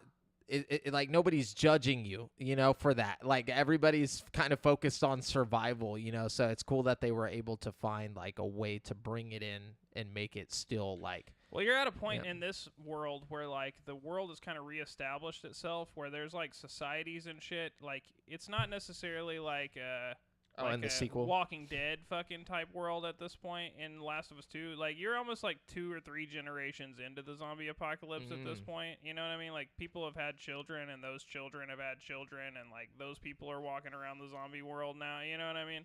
Like, Joel's relatively old at the like almost 20. I feel like, you know what I mean? And then they massacre my boy. It's such a good game. And like another thing that's great about it is like the level design. Like fucking like everything about each level is just meticulously plotted. Like every little pin cap on the table, every little like thing in the environment, all the glass, like when you break a piece of glass, like it hangs there for a second and then falls, you know? Or like you bump into a tree and like the snow from the tree like slowly falls away. Or like you walk across like a beach and like a wave will come and like wash your footprint away a little bit, and then another wave will come and like wash the footprint away the rest of the way. Like little things like that don't go unnoticed from me. You know what I mean? Like, yeah, it's really, really impressive how much detail they've put into every little facet of just like the physics in the game and the actual like just level design all around. Really put a focus on each little, you know, aspect. Detail. Yeah, if it was like more broad and open, then they wouldn't be able to do that. And I think that's what makes those games really good, even though they are linear, is that they took the time, that they were like, okay, if we're going to sacrifice having an expansive area, we're gonna make sure that the area that you are in feels alive. You And know? they did a good job of giving you like multiple routes to the same destination, kind of like Dishonored or something. Yeah. So it's like it doesn't feel linear. Closed in, yeah. Like there's like different ways you can go that all kind of lead to the same place, and like little offshoot things. There's even a part at the beginning of the game where you first get to Seattle where like they give you a map and stuff, and like you're going around most of like this big city, but you don't stay there for very long. You know what I mean? Mm-hmm. I don't know, man. All around, really good game. Like, I highly, highly recommend it. I really want to play the first one now because I'm on such a Last of Us kick.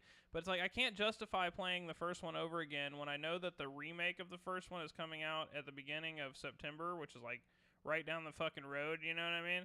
It's like I really don't even want to buy the first one again, but it's like I can't, like, I don't think I can like take full joy in playing it like when I know that there's a better version of it about to come out. You know what I mean? Like I don't know. Yeah. That's just me though. Anyways, so yeah, I played that, and then me and Audra have played the Quarry so many times that we're like trying to find something else to play. You know what I mean? Like we're at the point where we're just like playing the Quarry and like trying to kill all the characters now. Nice. You know what I mean? Getting all the outcomes. Yeah, so we did that, and we played a little bit of Little Hope, that like Dark Pictures anthology game. But when you play it back to back with the Quarry, you really see how far below the Quarry the Dark Pictures games are. Like just as far as quality. Also, Little Hope is like a PS4 game, and you know the other one's a PS5 game. So you see the like resolution, quality, and shit difference. You know. We played a little bit of that. We played a little bit of Lovers in a Dangerous Space-Time. It was a fun game. It was okay. Yeah, we had a good time, you know. We didn't play very much, though. And then we played a little bit of Fall Guys, which we actually had a lot of fun playing together. Like, It can be, yeah, Fall Guys is fun. It's kind of a wacky, goofy game, but we had a good time It playing can get together. intense, too, you know, if you're like right there at the finish line. Shit For like that. sure. So, yeah, and then let's see. I played a lot of UFC 4. They did an update that added a bunch of, like, the you know, British characters or whatever from the UFC into the game. So I've been playing that, and yeah, pretty much it. I can't think of anything else. I've tried to play a little bit of God of War because I was like, I had so much fun playing Last of Us 2 again. I was like, I'll play God of War again and see if that.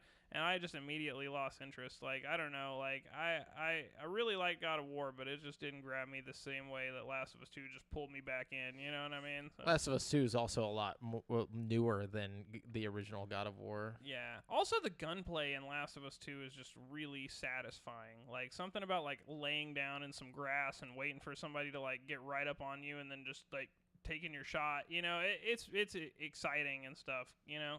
Yeah. I don't know. David? Well, been playing a whole lot of No Man's Sky, actually. I saw that. Yeah, I put... in the VR and the Ver? Both, actually. So I switched between both because it is a very time sink game, depending on what you're doing. And so, like, at different points, I would go into VR. Like, whenever I got a new ship, like, got a new badass ship, I'd get into VR to fly it. Or whenever I finally built a base, like I built a big, extensive base and whatnot, and I explored it in VR. Cool. So you can like switch back and forth between the two. Yeah. Oh, that's neat. Yeah, you can play VR or flat screen on the same save. So like I'll just switch in between it whenever I think something would be cool to experience in VR. Like the Minotaur Exocraft, like getting into that in VR and everything, and it's all got like pretty good controls and whatnot for all the vehicles in VR. That's cool. So yeah, but I put like I think close to 50 hours in like a week and a half. Wow. Yeah, just playing the dog shit out of it. But now I'm so slammed with work. I haven't been able to play much else. But I played a little bit of COD, and then Pavlov. I've been playing a bunch of different game modes on that people have made. There's a whole zombies like campaign that you can go through apparently that somebody cool. made. Yeah, That's Nice. neat. and it's like a whole like it's not a super extensive map, but there's a lot to it. You go through a bunch of different areas, and there's zombies coming out of it's like a super foggy map too. I've been meaning to play all the Half-Life Alyx mods that have been coming out lately. There's like a bunch of really neat looking Half-Life. Yeah, I looked Alyx into modding Boneworks, and it was a little on the there was a little much to do with it. It wasn't as easy as like some of the other games to mod. Yeah, and I've so I seen didn't some really cool mess with it. mods. Like that people have done for it, but I don't know. Sometimes I just can't figure out a lot of mods, man. Like I try hard, but I don't get it. But yeah, that's pretty much it. Nice. Okay. Well, if you guys want to let us know what you've been playing, you can drop it in the comments or in the chat, or go to facebook.com/group/GameSpeak podcast and talk with us about it there. We will talk with you. We're gonna jump on over to today's topic of the show, which is the first half of 2022 in review. Rhymes. It's nice. So we're gonna take a look at and just kind of talk about how good the first half or how bad the first half of 2022 has been for gaming in general. Terrible. Done. No. Done. Yeah, it's over, actually. Everybody go home. So, I mean, I guess we can kind of start going down the list of, like, the best games that have come out, like, and just kind of talk about... Even more than just, like, the games that come out. Like, there's so much more than, like... we have the Steam Deck come out. We had fucking, but I think the real issue is like, Does the Steam Deck really come out though? Who right? do you know with the Steam Deck? Well, that's my point. It's like I think the real story of this first half of the year is the fact that nobody can get new consoles. Shortages. You know what I mean? Yeah, shortages. And the people that have managed to get new consoles, like myself, are very, very fortunate. You know what I mean? Like, it's not just as simple as going out and picking up a console. The hardware end of this year has been very rough. Yeah. But the game side has been pretty damn good. I'd say it's been okay. It's been okay with one star, standing out among everything. Well, and that's the thing. It's like, okay, check this out. Obviously, we had Elden Ring. That's a big deal. Yeah. We had Horizon Forbidden West. Okay. Great game. Pokemon Legends Arceus. Okay, I didn't play that one, but I heard good things. Tunic, which apparently was really dope. I wasn't very into Tunic, honestly. I feel like it's super overhyped. Kirby and the Forgotten Land.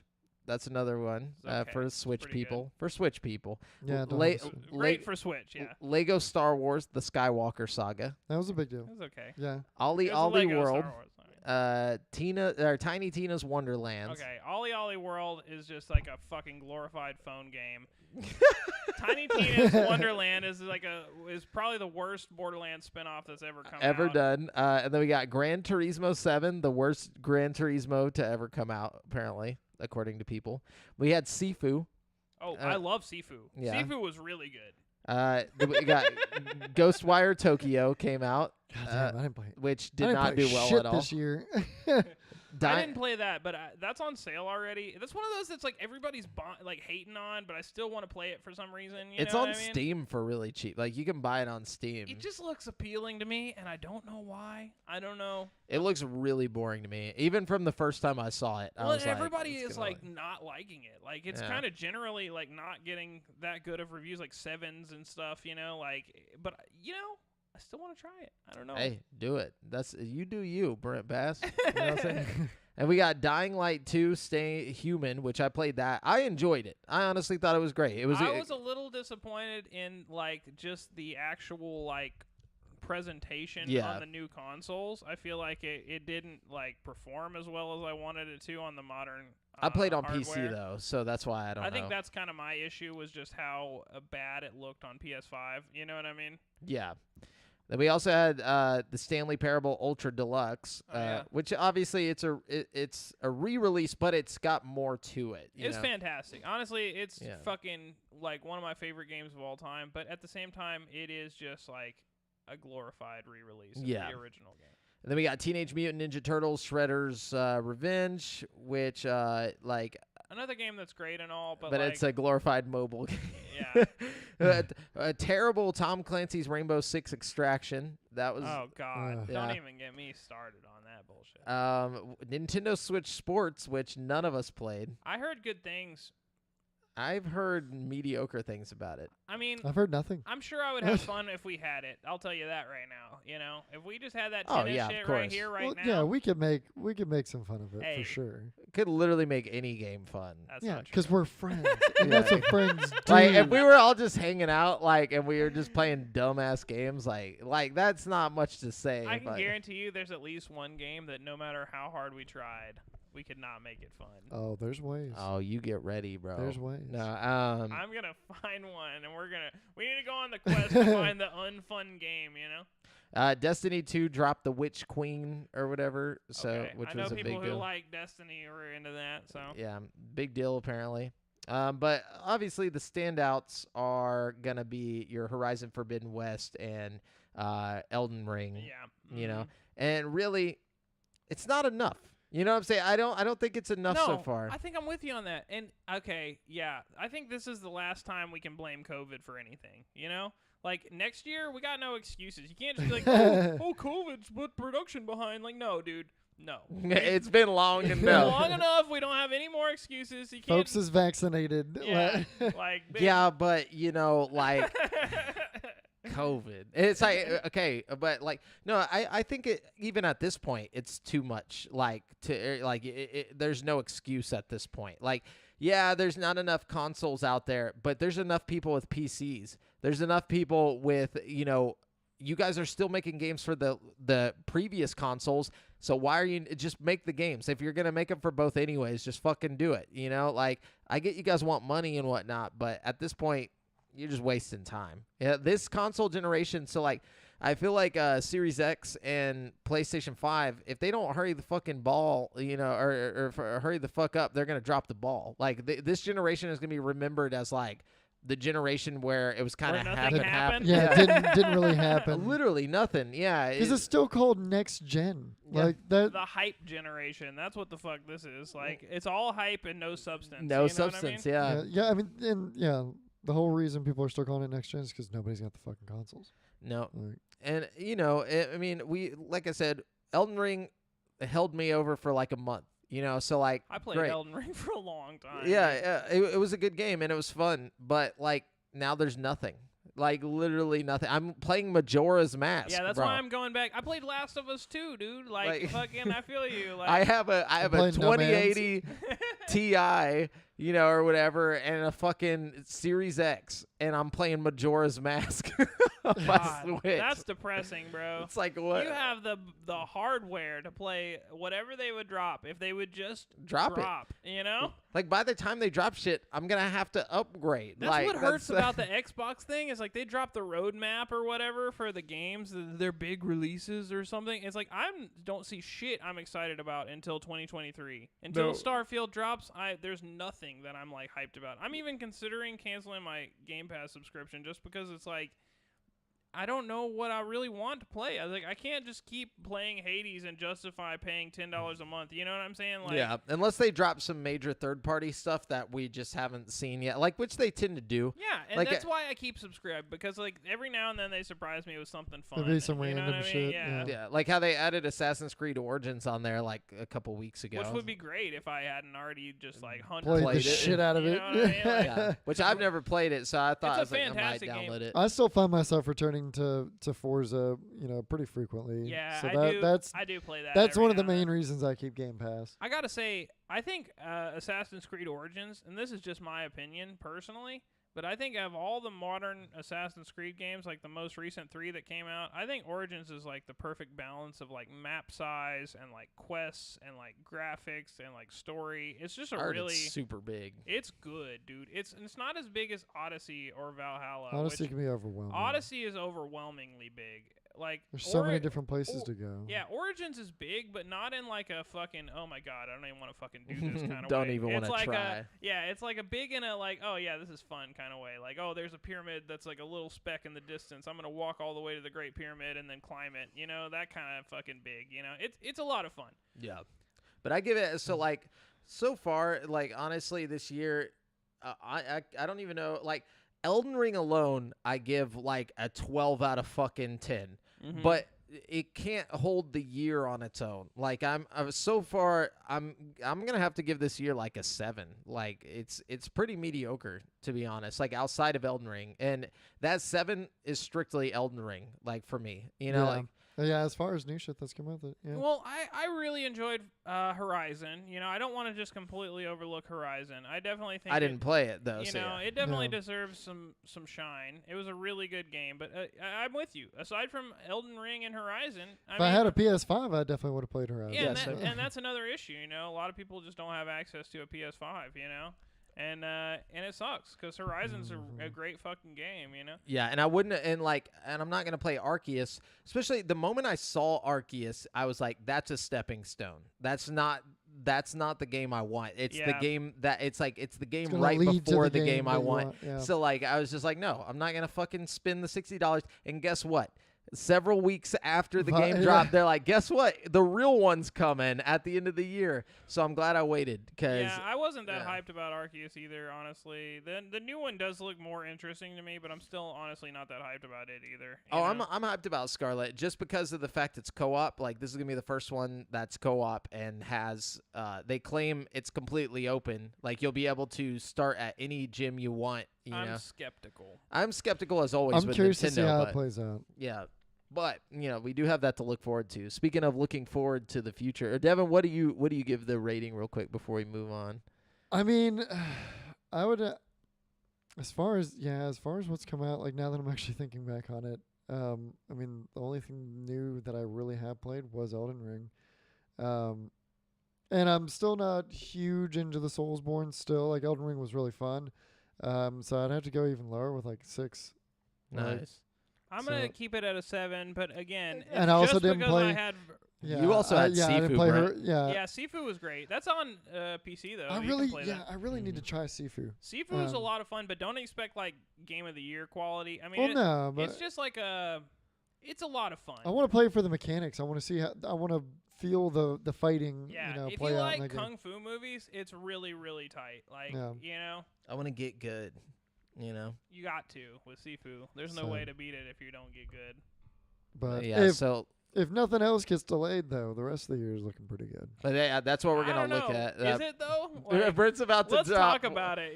Because what about the next year looks good to you? The rest of the year. Scarlet and Violet or whatever. When is that supposed to come out? Like October? Or something? Yeah, I think it's right around October. I think or November. Okay, so we got Scarlet and Violet. We got Ragnarok. Hogwarts Legacy Hogwarts. allegedly.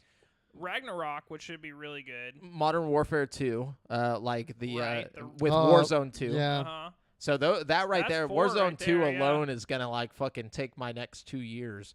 So like, Yeah. So I'm pretty stoked for that. But like, I guess that's about it. And we're just assuming all of this stuff doesn't get delayed, though. You know what I mean? I don't think Pokemon will get delayed. Pokemon never gets delayed. Infinity Ward's not gonna lag on Call of Duty. They've got to stick to that time frame. I'm more worried about Hogwarts Legacy than anything, honestly. Yeah, I could definitely see that getting delayed. I think what we have to look forward to at the end of this year, as crazy as it sounds, is just hardware announcements. I think more information on the PSVR 2. You know what I mean? By the end of the year, we'll have a release date. We'll know the next headset, the next big headset from Meta. Yeah. We'll probably know if there's a Switch Pro. I think Nvidia's going to announce their 40 series cards at the end of the year. Probably. They said they were going to announce them at the beginning of the year, but it got pushed back or something because of the shortages or something. I don't know. I can't even fucking deliver on the 30 series. Yeah, so. Yeah. A lot of things to look forward to on the hardware side of things. I'm just really hoping that it gets easier to get consoles over the next 6 months. You know what I mean? I'm also excited to see the potential growth in VR that we're going to experience. Yeah, I think that's going to start ramping up. Just with all these big titles that we see coming to VR. I think PSVR 2 is going to push that forward a lot. You know what I mean? Just the quality of games they're going to be able to put out with the PSVR or with the PlayStation 5, like pushing the hardware, is going to be wild. Yeah. You know? Meta's going to drive that. I think a little more, just with their smaller, entry barrier to get into it. Oh, for sure, and the fact that you can actually just go get one without having to get. Well, yeah, that's what I'm talking about. Yeah, you don't need a PS5 and the headset. You can just go, grab a headset and have access to VR. But there's so much more interest in VR these days, I think all of it, like, accumulated. I think we're going to see it grow pretty, substantially here this holiday season, and for sure by next year.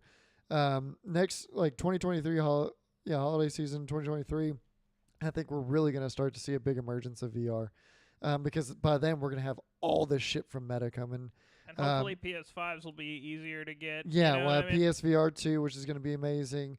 All the great games to come with that. Like, that's what I hope anyways. I hope we start to see VR blowing up, because the more popular it gets, the better shit we're going to get. Yeah. Absolutely. And if they can incorporate that AMD FSR 2.0 somehow into VR, like To take off some of the load of you already the render know load. that would make a huge difference. Yeah. Like, It's gonna be interesting, just in general. Or, So we could go into World War III and we might not get any of this shit. then the graphics will be super real. No, but yeah, I think obviously we're at the end of the year. We'll do a year in review and just kind of see if we have any changes to our thoughts on the first part of the year, and also what we think. We'll see what actually happens. You know, at the what end of the- doesn't get delayed or does get delayed. Yeah. What major games drop without us knowing that they existed. You know what I'm saying? That's the exciting part. If any nukes drop, Oh, yeah.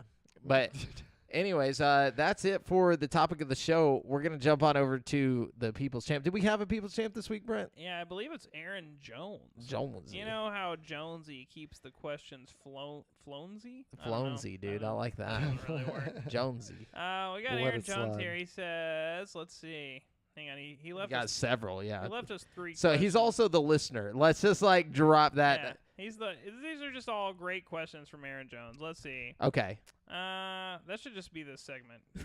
Great questions from Aaron Jones. Aaron Jones. Let's see. That boy, Aaron Jones. Oh man. Okay, this is such a good question. Aaron says, "What studio did it best for their time? Do you think any reached their peak amongst the ones still big today, or do you think there's potential to outdo what they're best known for?" Who was the best of their Ooh. time? Like, just in general? Yeah. Oh, I think. Who really maximized their full potential as a game studio? You know what I mean? Bungie with Halo.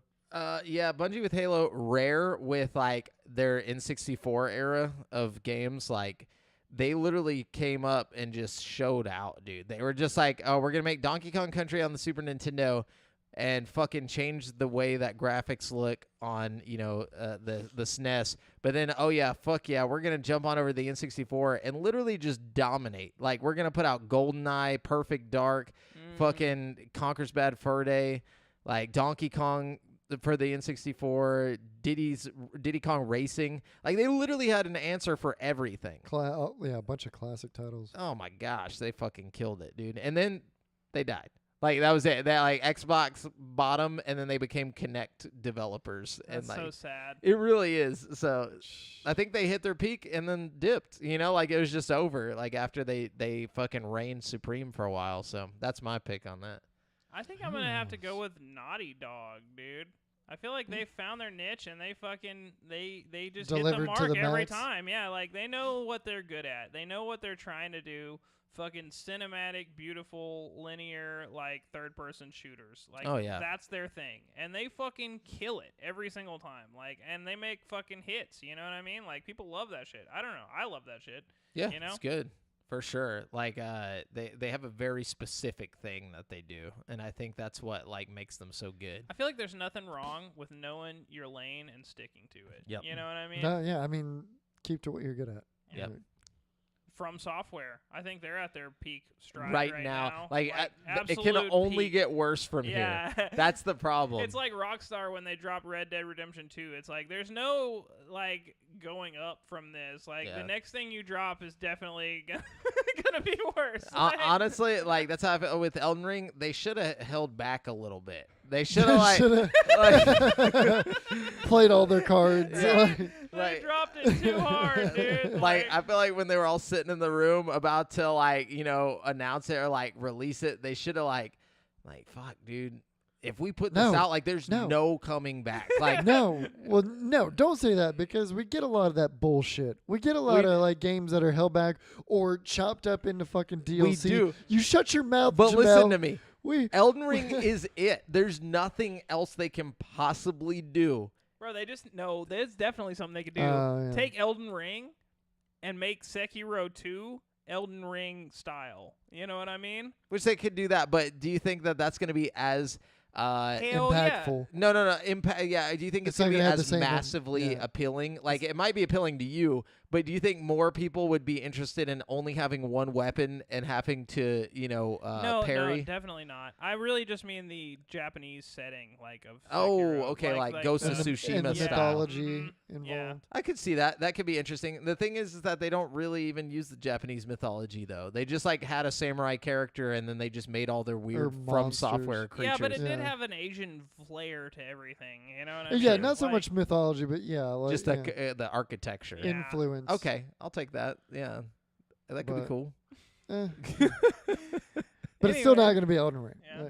Yeah. Great question though, Aaron. Yeah. We got other questions. He says, he says, Wait, Devitt, did you even come up with one? oh yeah, I said Bungie. Oh yeah, you Yeah, did. Which, okay. I mean, Destiny 1 was good, but they fucking fell off. no, at D2. I definitely see where you're talking about. They were peaking at like Halo 3 for Yeah. sure. Oh yeah. Let's see. Do you ever wish you were an adult and had money during a different generation of gaming? The early 2000s would have been a sick time if I had my own money. Well, you have your own money, and you can go buy all the stuff from the No, early no, but I get what 2000s. he's saying. Because, like, okay, imagine being there not knowing what you know now about games, but being at the forefront of, like being an adult whenever the N64 had first dropped, or like, or whenever the PlayStation, 2 just dropped, and Xbox and all that stuff. Like, imagine having the money to just buy whatever console you wanted back then, or even being a PC gamer back then, like just at the beginning of everything, just to get to see it graduate and like. Yeah, I don't I know. want more. I want more money now to buy. Like, there's so much cool shit now. Not that the There shit is, wasn't yeah. cool back then, but like, I don't know. Like, I think I some felt like- people are more nostalgic than you guys. But see, I'm nostalgic. My thing is, like, for it. I can play all that shit now. Yeah, and I ex- most of it's free now, you know what I mean? and I experienced a lot of that too as a kid as well. Like, it was. That's another thing. Is like I was very fortunate. Well, as a yeah, we child. know you were rich, Brent. I mean, I'm not necessarily that I was rich, but it's like I had my console and I could go to like Hastings and rent a game for $7 and play whatever game I wanted. You know what I mean? Like, Yeah. like I don't know. And- I played pretty much everything. You know what I mean? Just, I don't even think it's the privilege of the money. I think your parents were just dope as shit and like understood that was like your hobby. my release. Yeah. My parents, my mom was like, no, you will not play games. Like I was like, even though I was obsessed with video games, like I was only allowed to play like 2 hours on the weekends unless I was at Brent's. So like I'd be at Brent's every fucking weekend, You'll be like, so I playing could like play video 14 games. hours in a row. Yeah, Oh, yeah. we would stay up all fucking night till the Yep. sun came out. Literally, like like Hell yeah. during the week, I'm such a fucking nerd. Like, even when I couldn't play video games, I was outside pretending I was in video games. Like, me and my brother would literally play Smash Bros on our trampoline, or we'd like, Hell be yeah. like, oh, I'm Fox, or he'd be whatever. I Or remember that. yeah, we go play Legend of Zelda out in the woods. Like, literally, that was my life. So, I get what. I'm coming from probably like I feel like Aaron has like a similar mindset like to me where I'm just nostalgic for that shit. If I could go back to when it was something brand new and not have the knowledge of what's here now, but just get to see Yeah. all that. Then if I'm an adult, I have like a kid and I get to treat that kid like how I wish I would have been treated game wise, like I be like showing him the N64 and just like playing Smash Bros with your kid and stuff. I think See, that'd I be guess tight. as an adult looking back at it, for me personally, the only thing that I would gain now from like going back in time and like having the money to do that shit as a child would be like just saying that I was flexing on everybody back then. You know what I mean? Like as an adult, it's like I can go do all that shit now, and it's like Yeah. I can be satisfied, and I play a lot of the games I missed as a kid. You know what I mean? I actually kind of enjoy it. It's like, oh man, I'm glad that I didn't get this experience at a young age because I wouldn't have appreciated it as much. You know what I mean? Like, Understood it. Yeah. For sure. yeah. Yeah, there's things that I've gone back to and like understood it in a whole new light. Oh yeah, absolutely. Literally everything I've Absolutely. gone back to Really, play. totally, yeah, really. Yeah. Any game that I played as a kid and then Same played with as an adult. movies and stuff too. You watch any Yes, kind you of old understand. movie, you're like, wow, that's totally different than I remember. I taken something totally different away from this. Yeah. Yeah. Yeah. Hell yeah.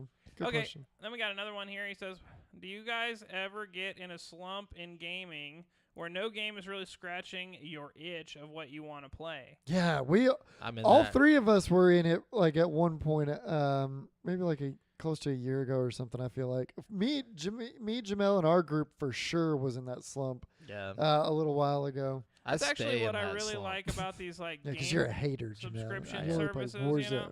Warzone. I really like Game Pass for that reason alone because it's like There's I can always something download to like play. a shitload of different games and then Yeah. just play like 10 minutes of each game until one of them just draws me in. You know what I mean? Mm-hmm. I Oh, do for that sure. a lot. You know? Yeah, no, I'm in that most of the time actually, unless something big drops. I'm one of those people that like I gotta be in the mood for a game, you know, like unless it's Warzone, I'm always in the mood for that. But like or like Apex, but like no, if it comes to like an actual like single player or like a story focused game, I just have to be ready for it. You know what I'm saying? Otherwise, I'm just gonna start it and not finish it, and I don't like Yeah. doing that. But anyways, that's it, boys. Thank you, Alonzi Jonesy, for that question. For Thank you, all sir. 3 of the questions this week. Sorry we were late, everybody. You know, we'll be on time next week. Holidays. and whatnot. Holidays, all that stuff. But anyways, remember, you've been listening to GameSpeak Podcast, courtesy of GameSpeakPodcast.com. The show posts for free every Wednesday on all podcast platforms, but you can watch it live before anyone else on twitch.tv/GameSpeakPodcast every Monday evening at 7:50 p.m. CST. Be sure to submit any questions you want us to read on the show to the GameSpeak Podcast Facebook group at facebook.com/group/GameSpeakPodcast. Check out our video content on youtube.com/createforsanity. And if you want to stay up to date with your boys, you can find me on Twitter at the handle Aljob for Jamel, Brent at Brent has 1, that's the number 1, and Devin at Devondrius.